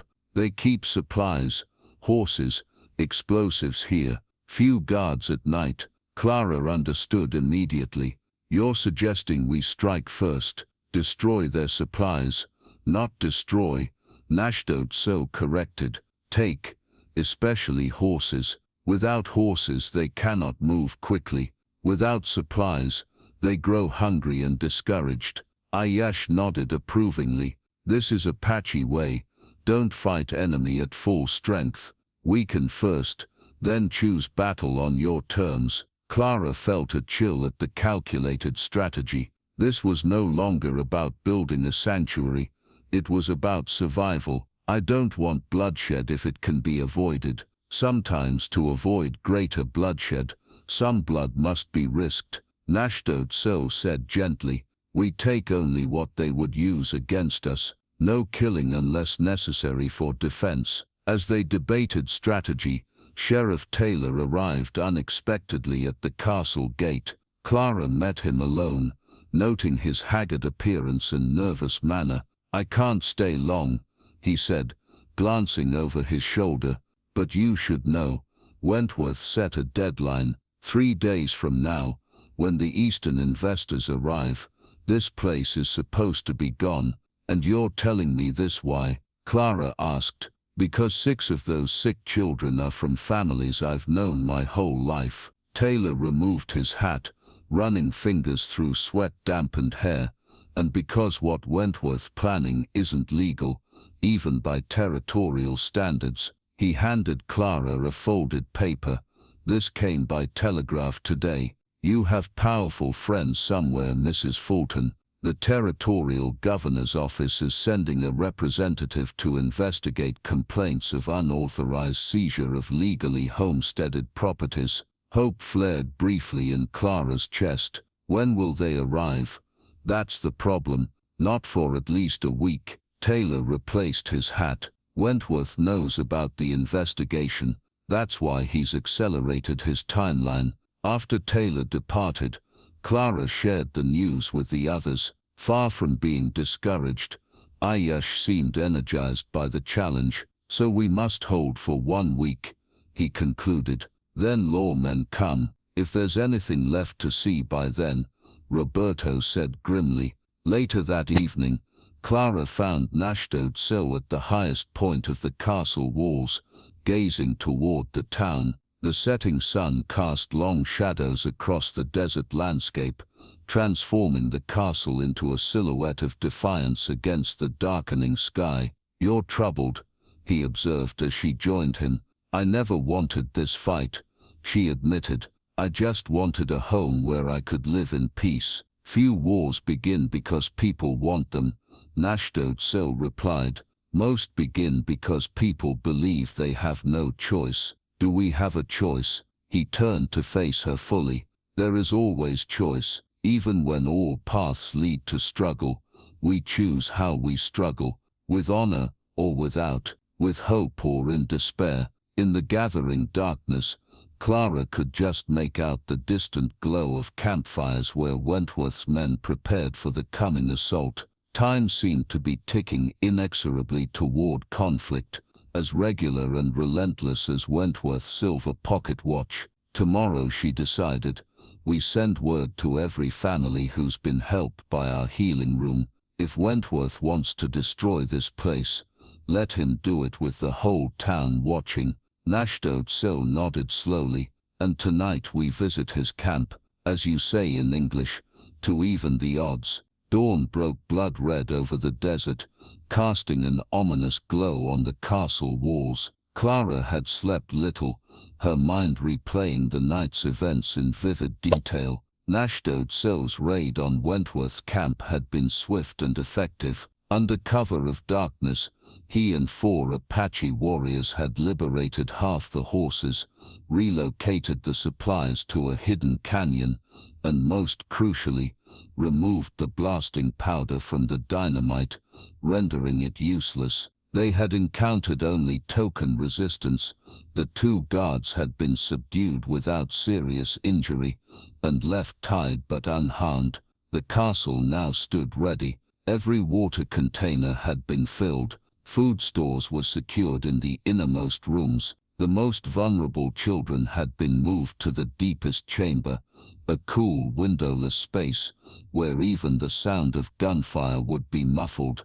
Most importantly, Náshdóítso had deployed the defensive system he had incorporated into the design from the beginning, a network of polished metal mirrors positioned strategically along the upper walls. Apache warriors have long used mirrors to communicate across distances, he had explained while mounting the final piece, but they serve another purpose in defense. Clara had watched, fascinated as he demonstrated how the angles had been precisely calculated. When morning sunlight struck the first mirror, it would be reflected to the next, creating a chain reaction that culminated in a blinding beam. Directed at the most likely approach route. "Light becomes weapon," he said simply. "Cannot kill but can blind, confuse. Buy precious time." Now as the sun cleared the eastern mountains, the first mirror caught its rays, beginning the sequence. Along the ramparts, defenders took their positions, Apache warriors with bows and a few rifles, Roberto and other Mexican men with an assortment of tools and weapons, and several townspeople who had arrived during the night, choosing sides in the coming conflict. Clara moved among them, distributing water and offering quiet words of encouragement. She wore a simple dress but had bound her hair back tightly and carried a shotgun that had belonged to Thomas. The weight of it felt foreign in her hands, but its presence was a necessary reminder of what was at stake. "Riders approaching," came the call from the watchtower. Many riders. Clara climbed to a position beside Náshdóítso. In the distance, she could see dust rising from the road, Wentworth's remaining force, supplemented by new recruits. Even from this distance, she could make out Wentworth himself at the lead, Levitt by his side. "Fewer than expected," Náshdóítso observed. "Perhaps 20 men." "Still too many," Clara replied. As the riders drew nearer, the mirror defense activated fully. Brilliant reflections bounced from one polished surface to the next, culminating in a dazzling beam that struck directly on the road. The lead riders faltered, horses rearing as their eyes were assaulted by the unexpected glare. In the momentary confusion, something unexpected happened. From the direction of town another group appeared, wagons and riders, at least a dozen people. They positioned themselves between Wentworth's men and the castle. The townspeople, Clara whispered in disbelief. They actually came. Dr. Peterson was at the front, along with Mrs. Jensen and several parents whose children had been treated in the healing room. Even Mr. Whitfield from the general store was present, his usually dour expression replaced by grim determination. Wentworth's force halted, clearly unprepared for this development. Clara could see the mining magnate gesturing angrily, his voice carrying faintly on the morning air as he ordered the townspeople to disperse. Instead, Dr. Peterson dismounted and approached Wentworth directly. Though they couldn't hear the exchange, the doctor's stance was unmistakably confrontational. "They buy us time," Náshdóítso said. "But Wentworth is not man who accepts defeat." He was right. After several minutes of heated discussion, the townspeople were forced to move aside, though they did not leave. Wentworth's men continued their approach, more cautiously now, aware of the witnesses. "They will try to claim legal purpose," Clara predicted, "serving notice, or some such pretext." The first shots came without warning, riders on the flanks firing toward the upper walls. The castle defenders ducked behind the protective parapets, returning fire selectively, aiming to disable rather than kill. The mirror defense proved remarkably effective. Whenever Wentworth's men attempted to approach the main gate, the reflected sunlight blinded them, making accurate shooting impossible. Their horses refused to advance into the disorienting glare. Clara found herself beside Maria, both women loading rifles for the men. "I never thought it would come to this," Clara admitted. "Actual fighting. Men like Wentworth only understand strength." Maria replied, her hands steady despite the danger. "We show them we are not weak, not afraid." A shout went up from the eastern wall. Levitt and several men had dismounted and were attempting to approach on foot, carrying what looked like kerosene cans. Their intention was clear: to burn what they couldn't take by force. Náshdóítso reacted instantly, directing several defenders to that section. Clara watched in amazement as he used one of the largest mirrors to direct a concentrated beam of light directly at the kerosene carriers. One can slipped from nervous hands, spilling its contents over the carrier's legs. A warning shot from the castle struck the ground near the spilled kerosene. The men retreated hastily, abandoning their incendiary plan. The standoff continued through the morning. Wentworth's men made several probing attacks but were repelled each time by the combination of defensive fire and the disorienting mirror system. The castle's thick walls easily absorbed what few bullets found their mark. By midday, the attackers had withdrawn to a safe distance to regroup. The watching townspeople remained, their presence a silent rebuke to Wentworth's heavy-handed tactics. Clara took advantage of the lull to check on the children and distribute food to the defenders. She found Náshdóítso conferring with Ayash near the main gate, both men looking grimmer than the morning's success would warrant. "What's wrong?" she asked. "They bring more men," Ayash reported. "My scout sees wagons coming from the direction of the next town. Many armed men." Clara's momentary hope faltered. "How many?" "Perhaps 30 more," Náshdóítso said quietly. "And they bring a cannon, small but real." The implications were clear. The mirror defense and thick walls might withstand rifles, but not artillery. Even adobe walls, 2 feet thick, would eventually succumb to cannon fire. "How long?" Clara asked. "They will arrive by sunset. Attack likely at dawn tomorrow." Clara looked out over the battlements at the scattered forces of Wentworth and the small band of townspeople who had stood with them. This brief victory would mean nothing against the reinforcements. "Then we have until dawn to find another way," she said, her mind already turning to possibilities. "Wentworth isn't the only one who can send for help." As dusk settled over Copper Springs, an unprecedented gathering filled the town hall. Every bench was occupied, with additional townspeople standing along the walls and spilling out onto the porch. Sheriff Taylor had called an emergency town meeting, something that hadn't happened since the Apache raids 3 years prior. The mood was tense, the room divided physically and ideologically. On one side sat Wentworth's supporters, businessmen who profited from the mine, workers who depended on it for livelihood, and those who simply believed in progress at any cost. On the other side gathered families whose children had been treated at the castle, tradespeople who had begun to see economic opportunities in peaceful coexistence, and a few who simply objected to Wentworth's methods. At the front table sat Mayor Collins, visibly uncomfortable with his position between the factions.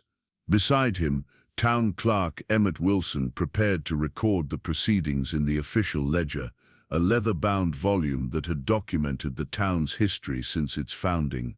Sheriff Taylor called the meeting to order with 3 sharp raps of his gavel. "Folks, we face an unprecedented situation. Today's events at the Fulton property have brought matters to a head. Wentworth has requested authorization from the town council to proceed with what he terms necessary security measures against the fortress." From the back of the room, Clara watched the proceedings with Nash Doidso beside her. Their presence had caused a stir when they arrived, but Taylor had insisted on their right to attend. They had left the castle under the protection of Ayash and the others, risking the journey to town because Clara believed their fate would be decided here as much as on the battlefield. Mayor Collins cleared his throat. "Before we begin formal discussion, Mrs. Fulton has requested the opportunity to address the gathering, as is her right as a property owner in our jurisdiction." Murmurs rippled through the crowd as Clara made her way to the front. She felt the weight of every stare, some hostile, some curious, some unexpectedly supportive. Standing before them, she was acutely aware of her appearance, her practical dress dusty from the day's events, her hands calloused from weeks of building. "I won't take much of your time," she began, her voice steadier than she felt. "Most of you have known me for years, though few have truly known me. I've been the widow on the North Homestead, the hefty woman with the herb garden, an oddity to be mocked or ignored." She paused, scanning the faces before her. "What I built, what we built, began as a home, a place where I could live without fear of being driven off my legal claim.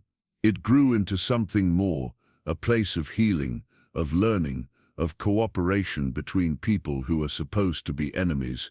From his seat in the front row, Wentworth interrupted. "A very touching story, Mrs. Fulton, but you've constructed an illegal fortification and are harboring hostile Indians who have attacked my men." "Your men who came armed to seize my property," Clara countered. "And the Apache at the castle have family connections to those who legally resided in this valley before any of us arrived." The town clerk's pen scratched busily across the meeting minutes, recording the exchange verbatim. Dr. Peterson stood. "I can attest that Mrs. Fulton's establishment has served this town well. 6 children, including my own grandson, recovered from mountain fever thanks to treatments administered there. Treatments that combine medical knowledge I've never encountered in 20 years of practice." Mrs. Jensen added her voice. "I've assisted with more than 300 births in this territory. I know healing when I see it. That place isn't just a fortress, it's a center of knowledge that could benefit us all." Wentworth rose, commanding attention through sheer force of presence.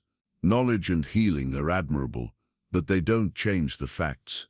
The law is clear.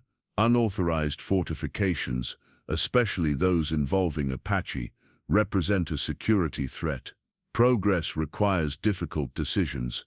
The copper deposits under Mrs. Fulton's land will bring prosperity to everyone in this room." "Not to me," Clara said quietly. "Not to the families you've already forced out. Not to the Apache whose ancestral lands you've taken. Mr. Whetfield, whose general store had once refused to serve Clara, surprised everyone by speaking next. "I've been in business 30 years, seen mining towns boom and bust. Copper brings quick money, sure, but when it's gone, what remains? A hole in the ground and a ghost town." He gestured toward Clara. What they're building might last generations. The debate continued, recorded meticulously in the town minutes. Arguments about law, progress, medicine and morality filled page after page of the clerk's careful handwriting. As the discussion heated, Mayor Collins finally called for order. "This has gone on long enough. We need to decide where this town stands." He turned to Wentworth. "Augustus, you're asking for our authorization to use force against American citizens and their guests on private property. That's not something we can grant lightly." The mayor proposed a vote, not on the legality of the castle itself, which was beyond their jurisdiction, but on whether the town would support or oppose Wentworth's planned assault. As paper ballots were distributed, Náshdóítso approached the front for the first time. His presence caused an immediate hush to fall over the gathering. "Before you mark your paper," he said, his deep voice carrying to every corner, "know that Apache have lived in peace with many peoples. We taught Mexicans to find water in desert. We traded with white settlers who treated us with honor. What we built with Clara Fulton shows what is possible when wisdom is shared, not destroyed." The room fell silent as his words sank in. Even those who had never heard an Apache speak were struck by his dignity and eloquence. The voting proceeded in silence. When the ballots were counted, Mayor Collins looked genuinely surprised at the result. He cleared his throat and announced, by a margin of 3 votes, the town of Copper Springs officially opposes the use of force against the Fulton property and its occupants. Wentworth's face darkened with rage. "This changes nothing legally. The territorial authorities will be arriving in 5 days to investigate all claims," Sheriff Taylor interrupted, producing a telegram, including accusations of illegal seizure of homesteaded lands. "Until then, I am instructing all armed men to withdraw from the Fulton property." As the meeting dissolved into excited conversation, Clara found the town clerk pressing the minutes book into her hands. "You should read this," he said quietly. "Something to take back to your castle. Proof that not everyone stands against you." Clara opened the leather volume to the freshly inked pages. There, in careful script, was the official record of the town's first step toward change. A narrow victory, but a victory nonetheless. The final entry read, "Motion carried. Town of Copper Springs recognizes the Fulton property, known locally as the Castle of Starlit Stones, as a site of medical and cultural significance, under the protection of town ordinance, until territorial authorities render final judgment." Wentworth's voice cut through her moment of triumph. "This isn't over," he said, as he passed her on his way out. Not by a long shot. Clara knew he was right. The town's vote was symbolic rather than binding. Wentworth's reinforcements would still arrive by morning. But something had shifted in the town and in herself. For the first time since Thomas died, she felt truly seen. Dawn arrived with the distant rumble of wagon wheels. Clara stood on the castle's highest point, watching the approaching force through Náshdóítso's brass spyglass. The reinforcements had arrived as predicted, nearly 30 additional men, most looking like hired guns rather than miners, and at the center of the column, a small artillery piece drawn by 4 horses. "They come with the small cannon, as my scout reported," Náshdóítso confirmed beside her. "Heavy enough to breach our walls eventually." Despite the threat, the castle had not been idle during the night. News of the town meeting had spread quickly, bringing unexpected allies. A dozen townsmen had arrived after midnight, led by Dr. Peterson and Mr. Whitfield, bringing rifles and supplies. More surprising were the 3 Apache riders who appeared from the eastern mountains, members of a neighboring band who had heard of Náshdóítso's stand against the white miners. "How many defenders do we have now?" Clara asked. 42 who can fight," Ayush reported, "plus those who help with water, medicine, children." It seemed both too many and too few, too many lives at risk, too few against Wentworth's combined force of over 50 armed men with artillery. Sheriff Taylor arrived as the sun cleared the horizon, riding hard between the approaching column and the castle. His face was grim as Clara met him at the gate. "Wentworth's gone mad," he reported without preamble. "Says the town vote means nothing, that he has authorization from the territorial capital." Taylor shook his head. "It's a lie. I telegraphed the governor's office myself. They're sending a federal marshal, but he won't arrive until tomorrow at earliest. We just need to hold until then," Clara said with more confidence than she felt. "Hold against that." Taylor jerked his thumb toward the cannon, now being positioned on a rise 300 yards from the castle. "Clara, that's a 12-pounder. It'll reduce these walls to rubble given enough time. Then we'll have to ensure they don't have enough time." Taylor looked at her curiously. "What are you planning?" Before she could answer, Wentworth's voice boomed across the distance, amplified by a speaking trumpet. "Attention! This is your final opportunity to evacuate before we begin artillery bombardment. You have 15 minutes to send out all women and children."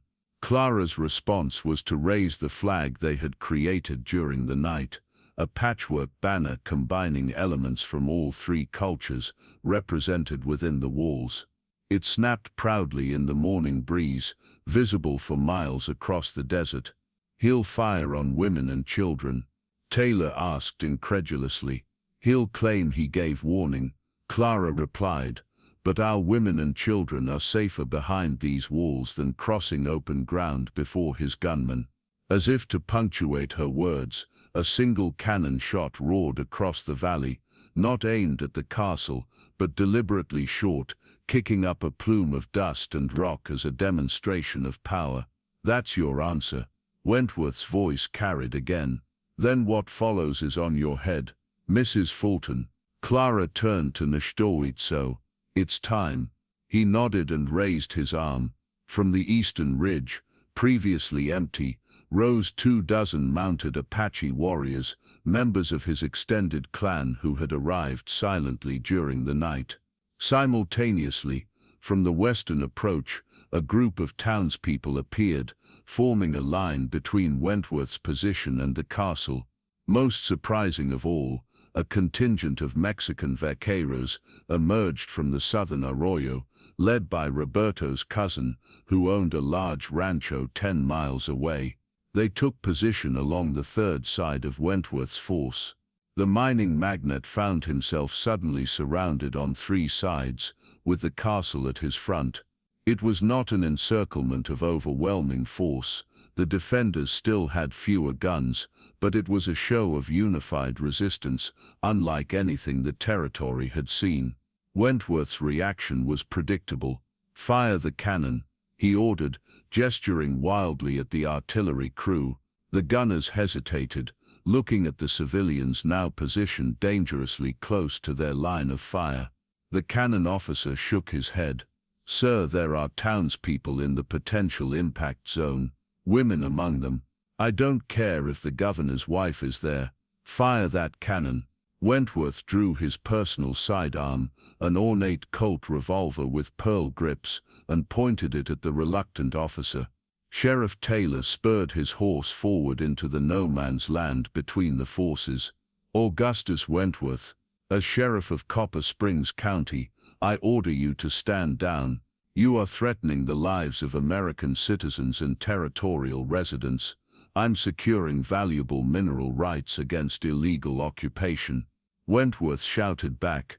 His face had taken on a purplish hue, veins standing out on his forehead as years of unchallenged authority crumbled before him. In the tense standoff, Levitt made a calculated decision. Recognizing that the situation had deteriorated beyond recovery, he quietly began withdrawing men from the rear of the formation. Wentworth, seeing this apparent betrayal, turned his rage on his lieutenant.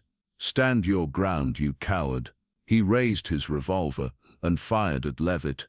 The shot went wide, but its effect was electric. Hired gunmen, already uncertain about firing on townspeople, began to lower their weapons. The artillery crew stepped away from the cannon. Wentworth, sensing his control slipping away, made a final desperate move. He swung his revolver toward the castle gate, where Clara stood with Náshdóítso. "This is your doing," he screamed, and pulled the trigger. The gun's explosion was louder than expected, not the normal crack of a bullet firing, but the catastrophic failure of an overloaded chamber. The ornate revolver shattered in Wentworth's hand, sending fragments of metal and pearl into his face and chest. His scream echoed across the suddenly silent battlefield as he fell to his knees, clutching his ruined hand and bloodied face. Later, examination would reveal the cause. Someone had tampered with his ammunition, replacing normal powder with a more powerful mining explosive. Opinions differed on whether it was Apache infiltrators, disgruntled miners, or perhaps Levitt himself, ensuring an insurance policy against Wentworth's increasing instability. Clara rushed forward with her medical bag as Náshdóítso called for the Apache warriors to secure the cannon. Sheriff Taylor moved quickly to take control of the situation, ordering the remaining hired guns to lay down their weapons. As Clara knelt beside the fallen mining magnate, applying pressure to his bleeding wounds, Wentworth looked up at her with his one undamaged eye. "Why?" he gasped. "Why help me now?" "Because that's what we built the castle for," she replied simply. "Healing, not hurting, even for those who tried to destroy us." The broken revolver lay nearby, its ornate pearl grips shattered, the barrel split like a peeled fruit, a symbol of power that had destroyed itself through its own excess. 1 year later, the autumn sun cast a golden glow over the castle of starlit stones, its adobe walls the color of honey in the late afternoon light. What had begun as a desperate act of survival had transformed into something none of its builders could have imagined, a thriving community that drew visitors from across the territory.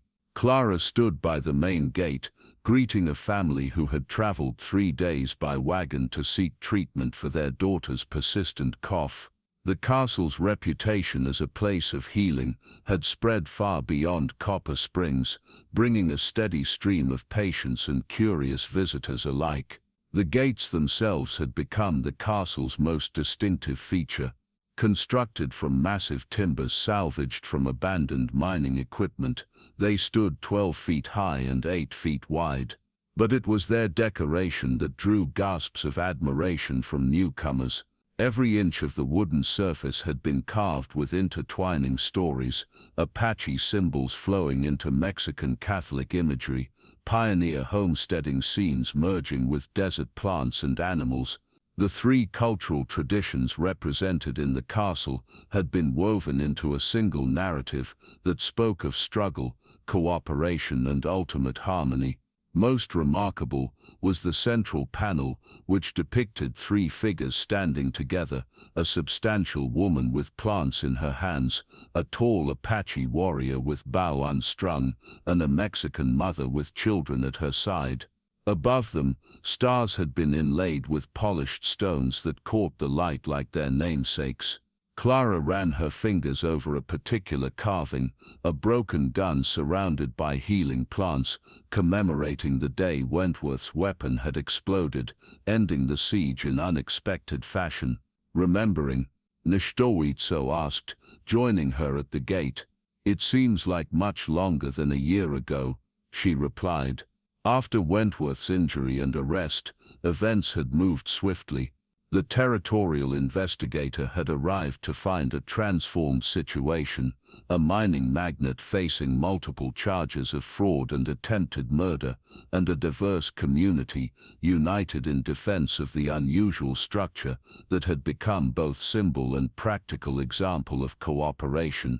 Wentworth Mining Company had been reorganized under the leadership of surprisingly competent junior managers who negotiated more reasonable terms with landholders. The new copper processing facility had been built downstream, leaving Clara's spring undisturbed while still providing jobs for the region. Most surprising had been the territorial governor's response to the situation. After visiting the castle personally, he had designated it an official cultural preservation site and healing sanctuary, granting it special legal status that protected both the structure and its multicultural community. "The children come soon," Náshdóítso reminded her, interrupting her reflections. Clara nodded, smiling. Tuesdays meant lessons in the castle's central courtyard, Apache and Mexican children learning alongside white children from town, sharing knowledge of plants, languages, and traditions that would have been unthinkable a year earlier. They walked together through the gate, which now stood permanently open by Clara's decree. No more walls between people, she had announced at the dedication ceremony. Only bridges. The castle interior had evolved considerably. The defensive features remained but were now softened by flourishing gardens in every courtyard. The healing room had expanded into an entire wing, with patients from all backgrounds receiving care that combined the best of multiple medical traditions. Dr. Peterson had become a regular presence, learning from Apache healers while sharing his formal medical training. Even the Territorial Medical Society had sent representatives to study the unique treatments developed through this cultural exchange. In the main courtyard, the fountain continued its peaceful music, now surrounded by stone benches, where elders from all three communities would gather to share stories and wisdom. Children darted between garden beds, their laughter a soundtrack to daily life. Maria Rivera approached, carrying a tray of freshly baked bread. "The governor's representative arrives tomorrow," she reminded Clara. "We should prepare the guest quarters." This would be the third official visit in as many months. Word of the castle's success had spread to Washington, where some progressive officials saw it as a potential model for improving relations in other contested territories. "I never imagined becoming a diplomat," Clara said wryly. "You were always more than you believed," Náshdóítso replied, his hand finding hers with the ease of established intimacy. Their marriage the previous spring had raised eyebrows throughout the territory, but like everything else about the castle, it had gradually been accepted as part of a new reality. The ceremony had combined Apache traditions, Christian elements, and Mexican customs in a celebration that lasted 3 days. Ayash, who had once regarded Clara with suspicion, had given the couple a gift of eagle feathers, a sacred blessing from his clan. 2 strong trees growing from same ground, he had said. Different roots, same sky. As evening approached, the castle prepared for its nightly ritual. Residents and visitors gathered in the central courtyard as young Miguel Rivera, now the unofficial castle historian, lit the lanterns that illuminated the interior walls.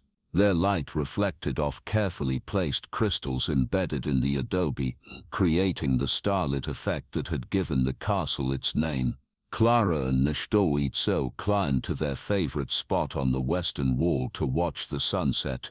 Below them, Apache elders shared stories with white children, while Mexican women taught Anglo girls to make tortillas. Sheriff Taylor, recently re-elected with overwhelming support, discussed territorial policies with Roberto, who had been appointed as the castle's official liaison to the government. "Sometimes I can hardly believe what we've built," Clara said softly. "Not just walls and rooms, Náshdóítso agreed. New way of seeing, new way of being. In the distance the lights of Copper Springs began to twinkle as darkness fell. The town had grown modestly but steadily, its economy now balanced between mining trade and visitors drawn to the castle. Clara leaned against Náshdóítso's shoulder, feeling the solid strength that had first drawn her attention, that dawn when he stood silhouetted against the rising sun. Do you ever miss your old life? The freedom to roam with your people? He considered the question carefully, as was his way. Apache wisdom says home is not place, but feeling, belonging. His arm encircled her substantial frame with gentle affection. I have never felt more at home than here. As the last light faded from the western sky, they watched a new star appear, the evening star that the Apache called the guardian of harmony. Below, through the permanently open gates, a late traveler entered, welcomed without question into the sanctuary they had created. The castle of starlit stone stood outlined against the darkening sky, no longer a fortress against the world, but a beacon drawing the world toward a different possibility.